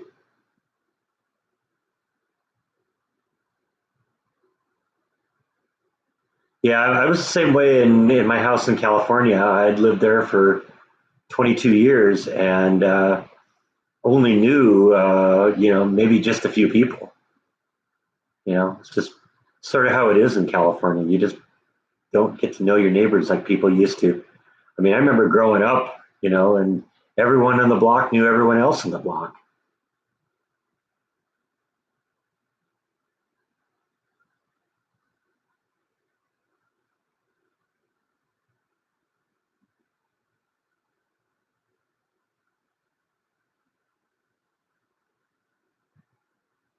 Yeah, I am. When I do get a job, the vlog is going to change, but I'm going to try and uh, keep going every day. It may not be a bunch of things like it's been lately, where I've done a bunch of field trip videos and stuff like that.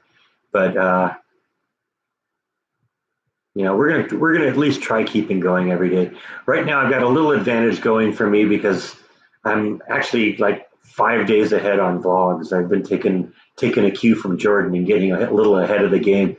That way, if something goes on and I can't do a vlog today, you know what? You guys don't miss one. So, uh, yeah, yeah. Chris Moss, keeping your fingers crossed, toes crossed, and even your eyes crossed.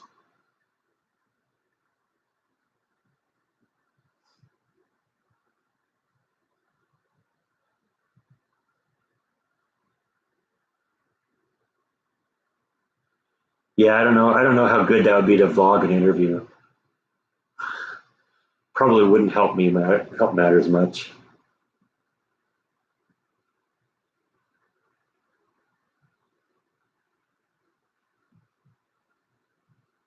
And I don't necessarily think, Gene, that it's that way with everyone. It's just certain areas. Because, like I said, the people around here have been so friendly, and I've never been in an area where I've been around where I've been concerned or thought or feared for my safety or anything like that.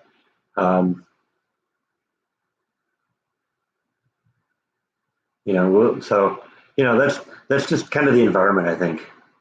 What are you going to cook for us this week? I don't know. Probably I don't have any plans at this point. And the fact is, I've already got up to like Friday's video either shot or uploaded. So probably not going to be any cooking vlogs today. But I did do a restaurant vlog today, which you'll probably see on like Friday, I think. So what type of work is it? I'm afraid on this front, I'm going to have to be really kind of secretive about it. It's nothing personal. It's just I want to make sure that I don't have weird people calling in trying to get me fired or stuff like that. So I got to be a little secretive on that. I apologize. I hope you all forgive me for that.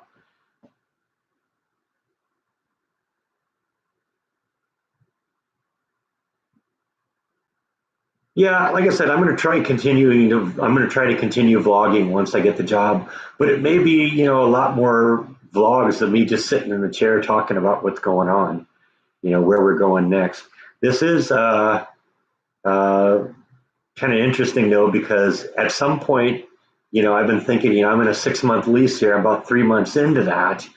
And I got to decide now if I get a job and really like it, I'll have like a couple months to figure out whether it's a thing for me. And who knows, I may be buying a house before the end of the year.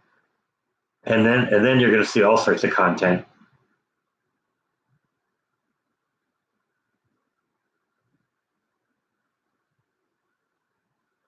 Yeah, that was also one of the things, PDXer, that enabled this trip to go on to happen is that I had made so much money in equity from my house that when I do get ready to do it, I'm going to be able to pay cash for it. So that's in a really nice position to be because that means I can take maybe a little bit smaller of a salary and still kind of be able to survive because there's not going to be a mortgage.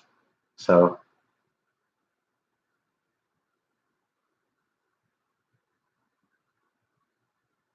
I don't consider it being nosy. It's just I got to kind of be a little bit private here, just so I can see somebody already signaling they're going to do something stupid here. So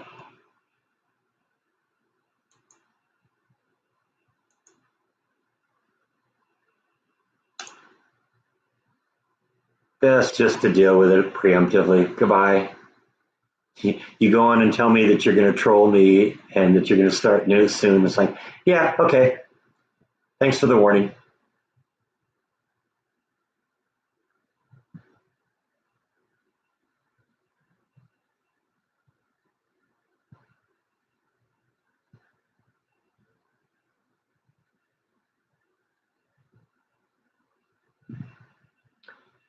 Good evening in Scotland. Greetings from Waco, Texas. Here it's still afternoon, but see, that's sort of the reason why I decided to do this one a little bit earlier today because I wanted to give those of you over the pond a chance to be able to come in and participate in one of these and not have to be up at 2 in the morning. So yeah, this one's for you.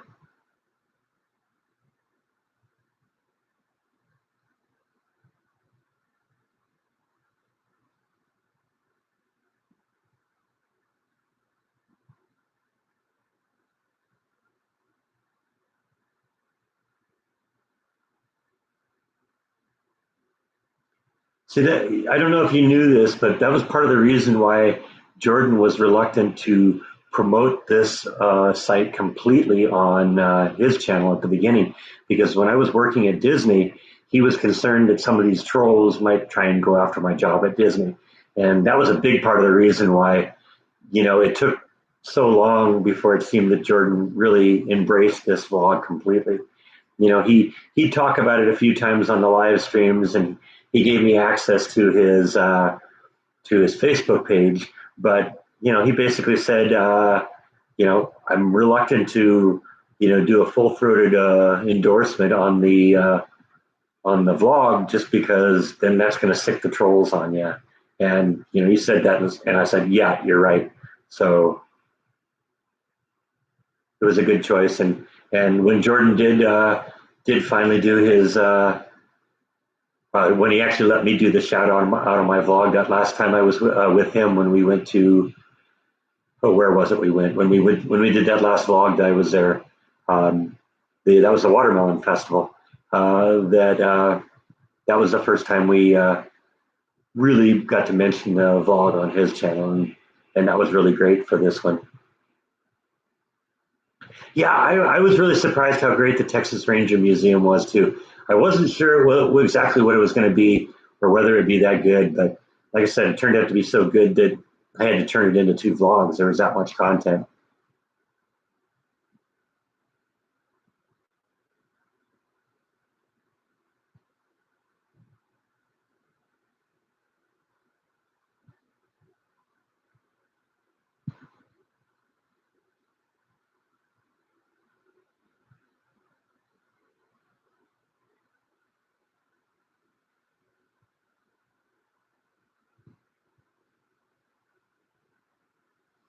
Yeah, I know it's pathetic, Kathy, but there's you go look at some of these people. Jordan's convinced that most of the trolls are one person who has 40 different accounts, and he knows what the real account is and who the real person is. And you go and look at that individual's vlogging site, and basically, he's got 100 subscribers. Most of his videos have fewer than 100 views, and basically all his videos are is him just making fun of other people. So that's just he just, it's an individual. It's a pathetic loser. He has nothing on his own, and it makes him feel big and important when he can try and hurt somebody else. And I don't know, it's just pathetic. Makes him feel like he's accomplished something in his life if he can destroy somebody else's life. I don't know. There's just people like that out there. Does Nibble ever let you hold her? Yes, one time and one time only, and that's when we're at the vet. She doesn't want anything to do with people other than that. She's a sweet little kitty. She's just, I don't know, something must have happened in her first 5 weeks of life that just traumatized her beyond all reason. Because nothing I've been able to do, I mean, she'll eat kitty treats right out of my hand. And if I got the kitty treats and I'm laying on the lazy boy chair, she'll come up and sit right on my chest as long as I'm dishing the treats. But the second I try and grab, touch her, like boom, she's gone.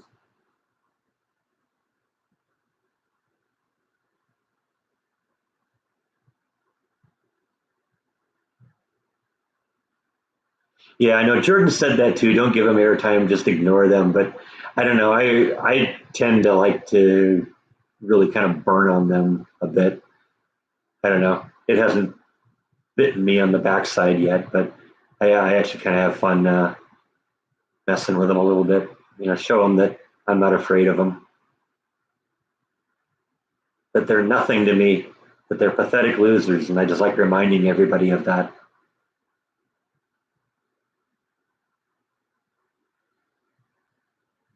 Yeah, that's how it is, Terry. Different cats are that way, and I don't know. That's also I think there's a it's a gender thing too. Male cats tend to be more affectionate. I've had male cats and they've always been great cats, and I've had female cats and they're sometimes just not as affectionate. My sister's cat wasn't very affectionate. My mom's cat wasn't very affectionate. They were both females. Nibble is a female. She's not very affectionate, but Bite's a male, and he just loves attention. So I don't know. I don't know what it is. What's your favorite way to cook eggs? I like them scrambled. I like omelets, of course. You know that. I learned recently how to do them over easy, or not. No, not over easy. Sunny side up, and I actually came to like that a lot. So yeah, I like sunny side up. They're good. That was just something I learned on the internet too. Somebody, I'd always known what sunny side up was, but I never knew how to make them. And then somebody just did one of those little 2-minute videos on Facebook on how to do it, and it's like, oh, that's easy. I'm going to try that. Oh, wow, that's actually really good. So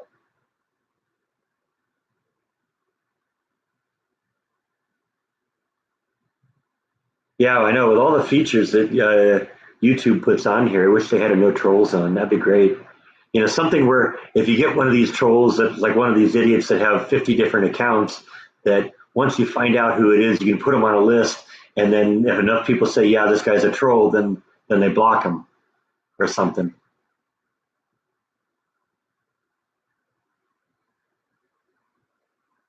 Oh, your cat lived to 25. That's cool.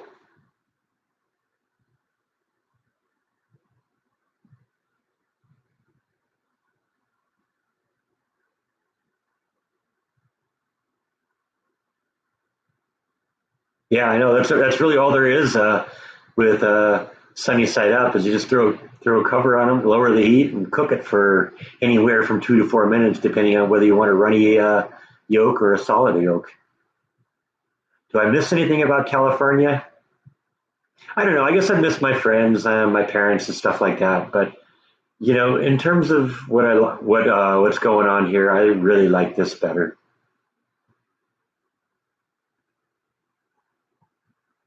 All right, we got people posting gibberish here. I'm just gonna delete the gibberish. If they keep doing it, we'll delete the individual here.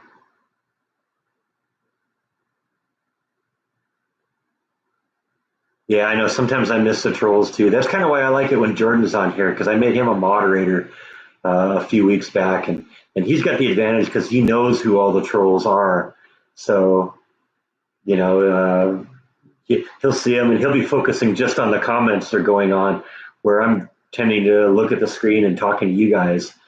And so sometimes they'll disappear, and I didn't even know what happened, but that's cool. He can't be here every day. He just finished doing his own live stream, so I'm sure he's home spending some quality time with the Joster.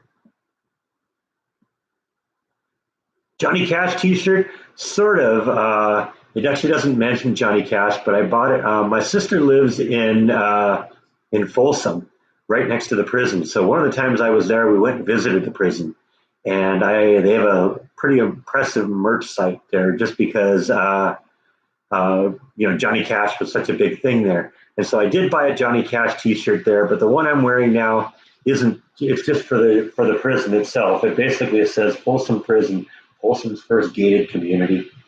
And I thought it was funny. It made me laugh. So I got one of those, and I got a Johnny Cash shirt. Oh yeah, I can multitask if I have to. Thanks, Terry. Yeah, I like this shirt too. This is a good one.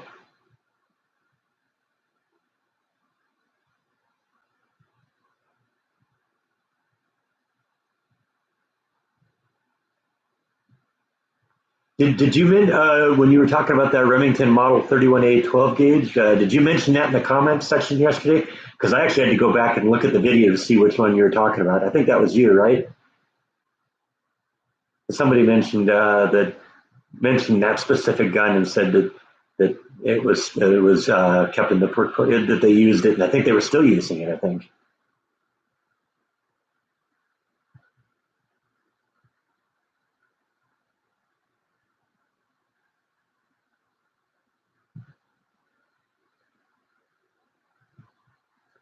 Cool. Yeah, yeah, I saw that comment. So yeah, I do read them. Like I said, in your case, you like listed a couple of times in the videos, which made it very easy to go find them. So that was very helpful. Made it very quick to go find. It's like, oh yeah, that's what they're talking about. How's my dad doing? My dad's continuing to be on the mend. I got a report from him just a few days ago. He went into the doctors. Everything's looking good. He's definitely on the mend. So yeah, things are looking up.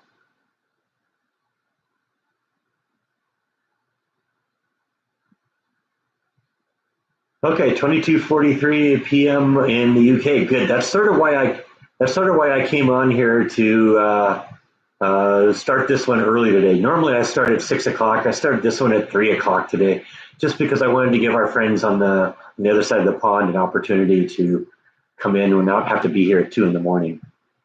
So I'm glad a few of you got in here.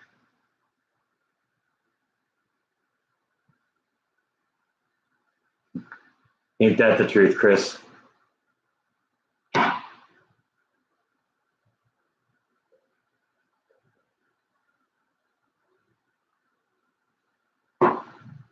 Sorry, need a little liquid there.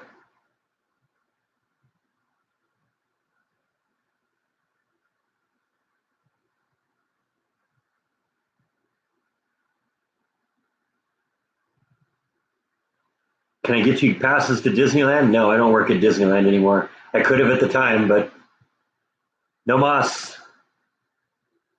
That happened when that ended when I walked into my manager's office, put my badge on his desk, wrote a note, said I quit effective immediately, and signed my name. That was the end of it.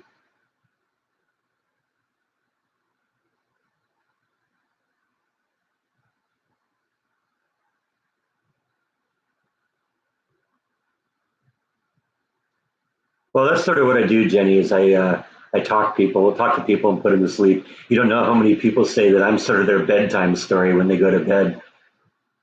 Gotta wonder how many people actually have watched the end of my vlogs, or if they just start them going and are asleep before they end. Did I order my mouse series? Yes, I did. I did. They said it's going to take like 2 months to get here, and I don't know. With my luck, the mail will probably lose it. Yeah, yeah, that cardboard box, spray paint box, that works really well.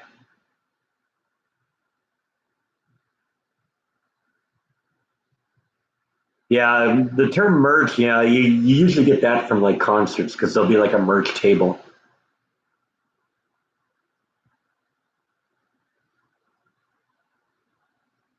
Oh man, you have no idea, Chris, how good it felt. How much of a load was lifted off my shoulders when I drove away that day. I don't know if you could see it, but in the first scene I did uh, after I quit on the day that I actually left the mouse. That was the day I went over to Golden West College too. Uh, that I don't know if you see it, but when I did the first scene after having left, and I described what happened, I was right there at the stoplight waiting to go out of the parking lot. It's like, it was just, I could feel it. It was just the pressure was off. It was over. I didn't have to worry about this place anymore. It was done. I was gone. I had escaped the mouse.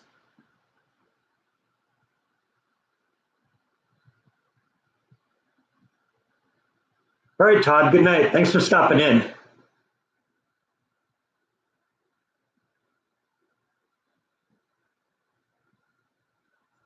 I've done that too. Yeah, yeah. Someone will come in and say, "Hey, give me a hand." Okay.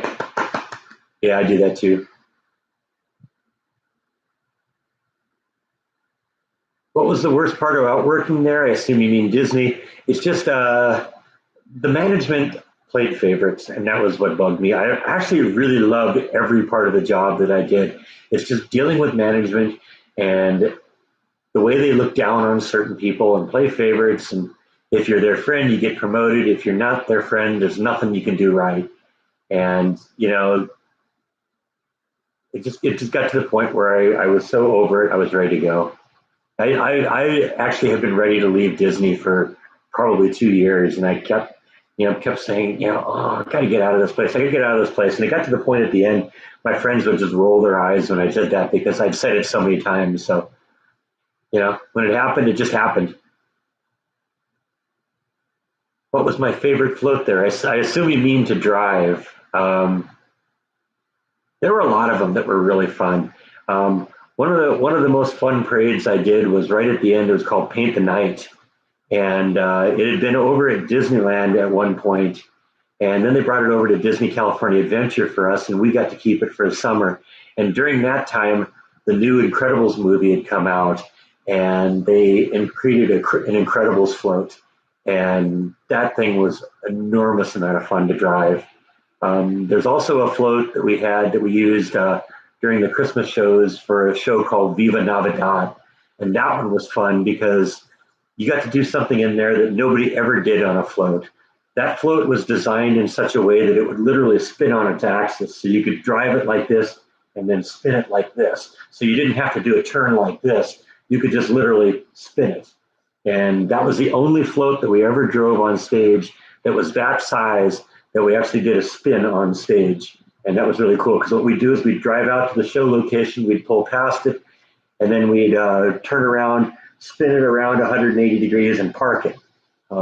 And that was a challenge because it was always a really serious collaboration between the tow, the person who was guiding the float, and the driver, because the driver can't see anything inside the float. And so it was the tow's job to kind of make sure the driver didn't hit anything. And the float was like 20 feet long, and the parade route was like 22 feet long. So there wasn't much room for error. So yeah, I enjoyed that because I loved it because it was a challenge. But there were a lot of floats over there that were fun. There were the little whirly bug things that Minnie, Goofy, and Donald would ride on and paint the night, and those were fun. There was a UFO from the Toy Story movie with the little green Martian aliens in it, and that was fun because that was basically you were just out there and you just were out there to have fun, and you could put that thing into spins and they'd go. If you ever get a chance to see video of that parade, it's towards the end of the parade. It was the LGM float, and that was a blast of fun to drive. I think that probably was the most fun. But those little whirly bugs on Electrical Parade, if you've ever seen those too, the bugs and the turtles and stuff like that, that was the same thing. It was a lot of just freelance. You just got out there and have fun.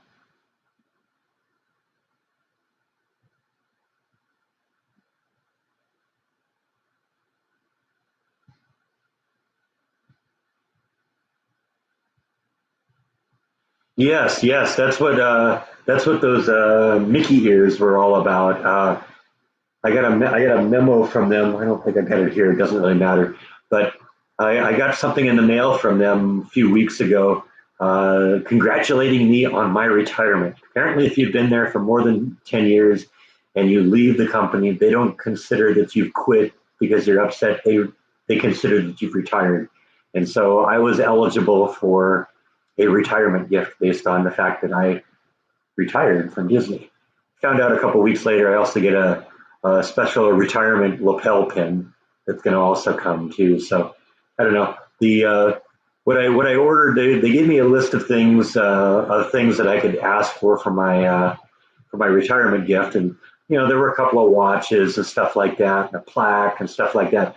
But they had these kind of cool crystal Mickey ears that you could get, and that was what I actually chose. It was funny too because they put a little engraving plate on it. You can engrave what you want on it. And I kind of halfway thought that what I was going to do is engrave it with the words "escaping the mouse," and at the end I decided I was just going to have them put my name on it. And then when I get it, what I'll do is I'll just peel the plate off and go have my own plate made and reattach it. So yeah, eventually it'll say "escaping the mouse" on it, but right now it just has my name.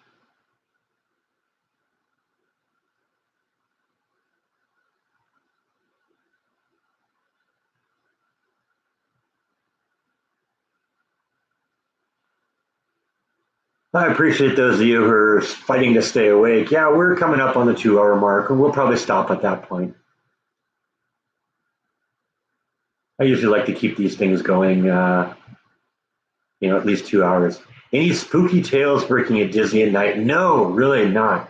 I mean, I've seen some of the stuff that supposedly happens there. There's some footage on YouTube that shows it's like some security footage around Haunted Mansion, showing like ghosts walking through the park at night. Uh, and there's supposedly a lot of that that happens, but I've never seen any of that. Some people say some people say that the most haunted place in the park actually is a haunted mansion, which is kind of interesting.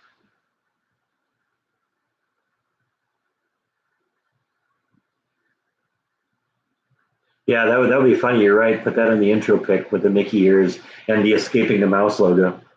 Yeah, maybe I'll do that sometime.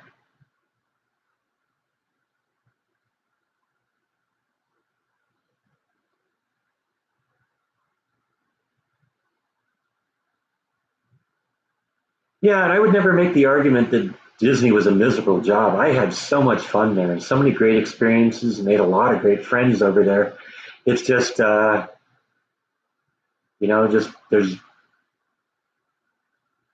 the management doesn't play it square, and unfortunately, that just makes it an unpleasant place to be. Why is it haunted? I don't know if it actually is. I think it's maybe just the environment, and there's always been a problem. Well, maybe not always, but recently there's been a problem with people bringing like the ashes of their family and trying to dump them in the haunted mansion, usually on the grounds out there somewhere. It's become such a big problem that they have a code word for it on the radio when they need to get somebody out there when somebody's dumped ashes into the attraction. They have something called a code HEPA for a HEPA filter, and that just means you got to get somebody out there with a HEPA filter to vacuum all that stuff up.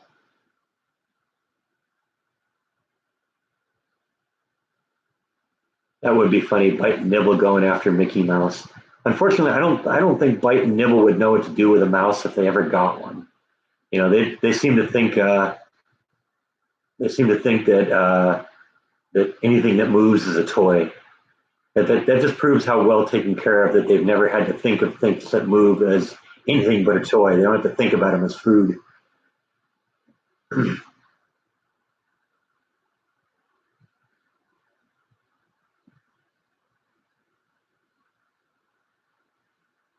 Thanks, Celia. Glad you were able to stop in, and thanks for the well wishes. Yeah, keeping my fingers crossed. Hope this happens. Now they told me even no matter what happens with the interview, I probably won't hear anything until the 19th. So you know what, we'll cross that path when I'll let you know what happens when something happens. Definitely.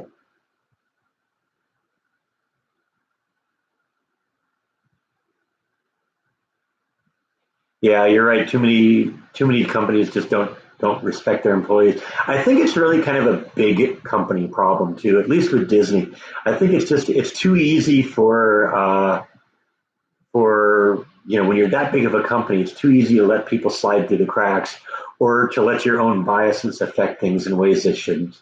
And I think that's what happened with Disney.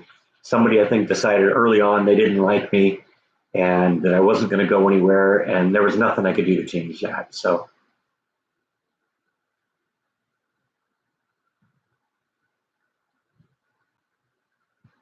yeah, mine don't even usually get to the point of eating their kill. They just play with it until it gets away.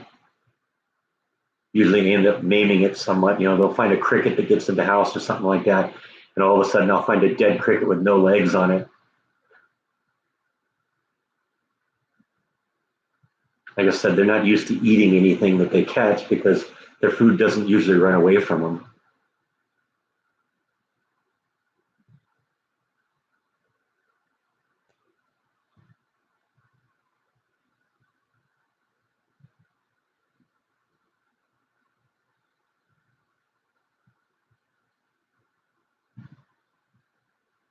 Yeah, like I said, I do think it has a lot to do with the size of the company because Disneyland itself has like what 35, 40,000 employees. Yeah, it's easy to fall through the cracks like that. No, I wouldn't have gone to Orlando in the first place to go if I was going to go to a Disneyland place, and I wouldn't go there now if I was looking for a job. I wouldn't want to work there.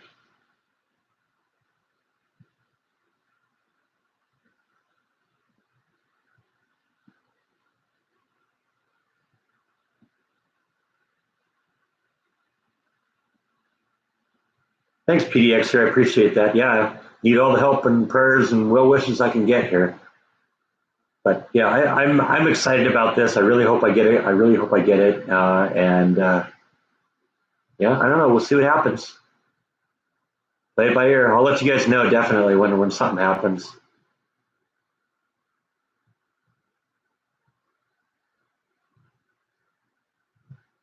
Yeah, and I think there's a difference with some companies that it's just kind of the corporate culture where they treat everyone bad versus what I experienced at Disney where they only treat certain people badly.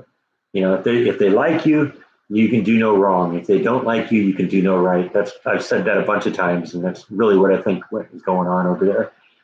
And I think it's just when you have a corporation that's that big, it's easy for some middle management clone to try and exert their will and maybe get away with it without any of their supervisors realizing what's going on. You know, I suppose they could have made a big deal about it and tried going over their head, but you know what? It's pointless wasting time on that because what ends up happening is the first thing that they do is they go talk to the manager and the manager denies everything. And of course, what are they going to do? They're going to take the manager's position over some disgruntled employee.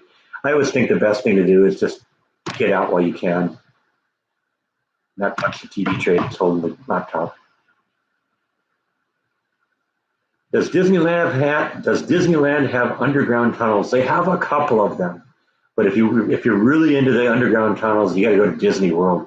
My understanding is they took the ground level of the whole park and moved it up, and there's like a hidden city underneath the park, and you just don't even know it. When you're walking down Main Street, you're actually walking on top of the stuff that's underneath it. It isn't quite that way with Disneyland. There are a couple of tunnels, and I've been in them, you know, but it isn't as extensive as it is at Disney World.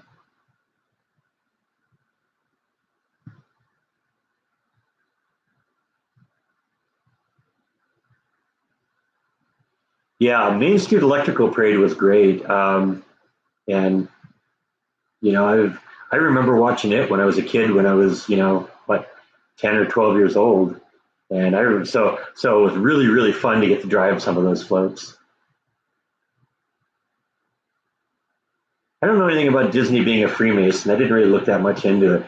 As for Club 33, that's just a very exclusive club that is by invitation only. Apparently, it's so popular that there's like a year long or more waiting list to get on it. I've never even been inside of it. I know where it is. It's right. It's just it's a little. You know, you go out of the exit where you get off of Pirates of the Caribbean, and just walk to the left and keep walking. And there's a door there. It just has a number 33 on it, and that's it. You can see some things in the float, but the visibility is very poor.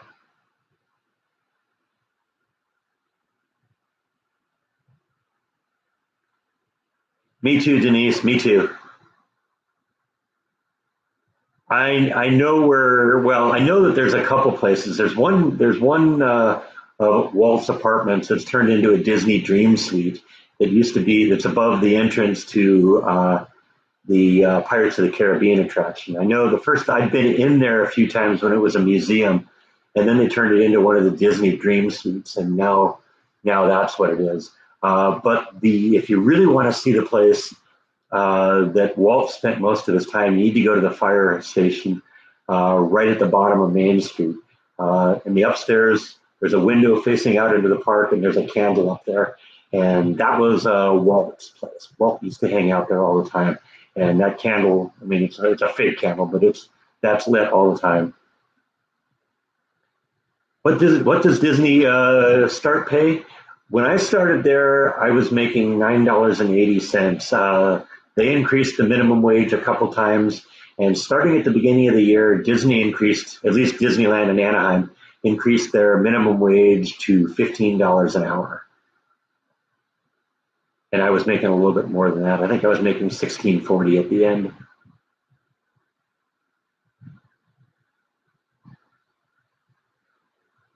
Has anyone ever been hit by a float? Not by one that I've ever driven, but yes, it has happened.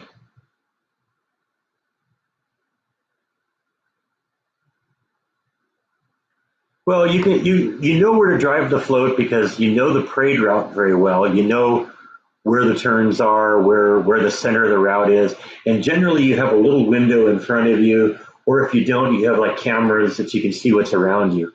So I mean, you aren't totally blind in there, but you know you need to pay attention. You need to watch where you're going.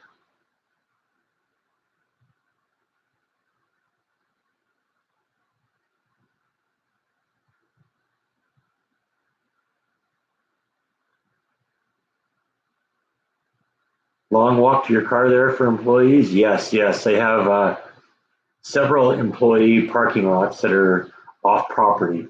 The one I used to go to, they used to call it BCML, Bulk Cast Member Lot, and that was from about where my base of operation was. That was about probably a quarter mile. Some of the others are further away, and they actually had shuttle service that would take you there, but not for BCML. How long did I work there? I was there for about 11 years. Was it hot inside the float? Yes, yes. They had fans in there, and actually at the end, they uh, they actually put air conditioning in some of the floats, but they didn't put very good air conditioning systems, so they didn't last long. So it would start out good at the beginning of the parade, but 20 or 30 minutes later, when you got to the end of the parade, it was already just pumping hot air in. So I rarely use the air conditioning just because I do all right as long as I can have like air moving and blowing on my face. I'm okay. Did you ever want to drive a Rose Parade float? Yes, I would have loved to have done that. And some people at Disneyland did. The year they opened up Cars Land, they had a Cars Land themed float in there. And they actually brought one of our Tow Mater floats, the cars, and drove that on the parade route for the parade.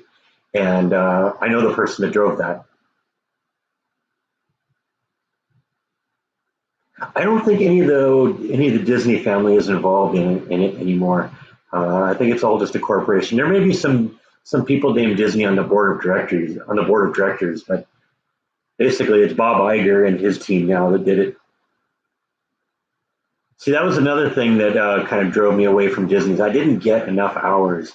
When you do one parade a day, usually they'll give you 4, maybe 5 hours a day. So even if you work 6 days a week, 5 hours a day is 25 hours. So that was another factor in all this. Um, yeah, I got some more gibberish here.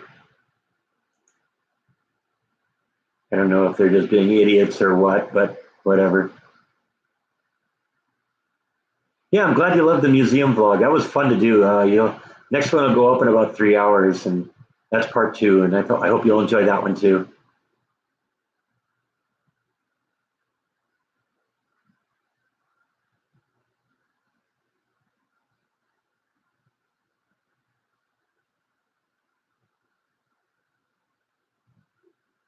The floats are battery operated. Yeah, I didn't want to do gas. You don't want to have anything that's emitting fumes because you don't want to run out of you don't want to be gassing out the float behind you or anything like that. Plus, the fact gas motors tend to be noisy. You don't want people to realize that there's some machine under there that's making it work. You want to just see it floating down the parade route.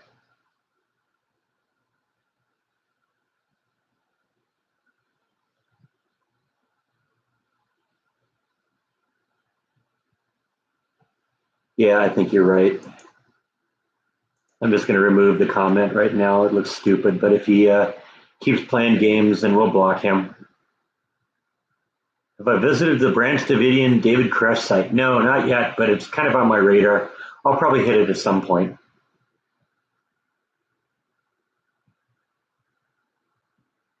Yeah, Disney had a pretty decent benefits package, and that was kind of cool. I mean, I never really used it a whole lot, so I don't know how much benefit there was actually in it. But I think at the end, I'd pay $15 a month, and that would cover, you know, the whole thing. And then Disney kind of matched everything else, took care of everything else. So yeah, benefits were decent.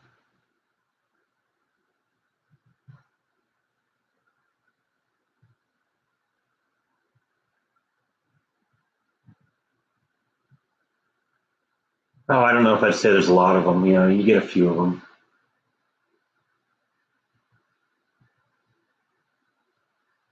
Yes, all those lights on the electrical parade floats were on battery. Yes, yeah, it was amazing. You'd understand when you saw the batteries because it wasn't just one battery; it was 50 or 100 or 200 batteries in those things, depending on the float. If you ever think of that finale float, that big patriotic one with a rainbow with the flags and all that, that's the length of a football field. Yeah, think of how many batteries were in there to light that thing up. Yeah, that thing, they got smarter at the end. The paint the night floats when we did that, those were all LEDs, and so that was easier. But yeah, the lights on for the most part on the electrical parade floats, those were all incandescent bulbs, and yeah, it took an enormous amount of power. Have I visited the town where President Bush lives? No, but it's literally like 10 miles that way. So I don't know. I might hit that at some point. Yeah, Crawford's just literally across the lake here. No, they weren't. They weren't car batteries. They were bigger than car batteries because car batteries are usually 12 volts. These usually came in the 24 or 48 volt range. I think these are a whole different thing. Was it when you saw the float on fire? Was it the one at Disneyland or was it the one at Disney World? Because there was one about a year ago where a parade had the Maleficent dragon uh, on float, and it breathed fire. And apparently, the whole thing caught on fire and basically burned right there on the parade route.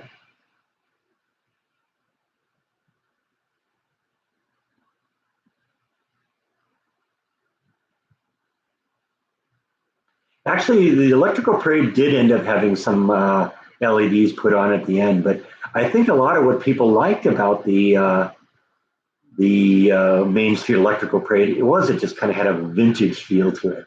It felt like something from another time.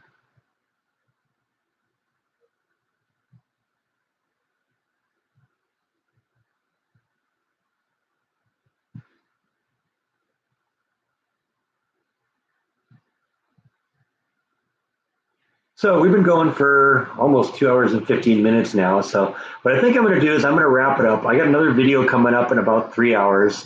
So I hope you'll check that out. And thank you as always for watching. And yeah, I see one more question. Was the driver okay of that float? Yeah, the driver was out. The driver, first thing you're told is when something goes wrong with the float, you hit the drive stop and you get out. And so, yeah, nobody was hurt in that. So that will be my final word for today. Thank you, everyone, for watching, and I'll see you next time on Escaping the Mouse. Good night.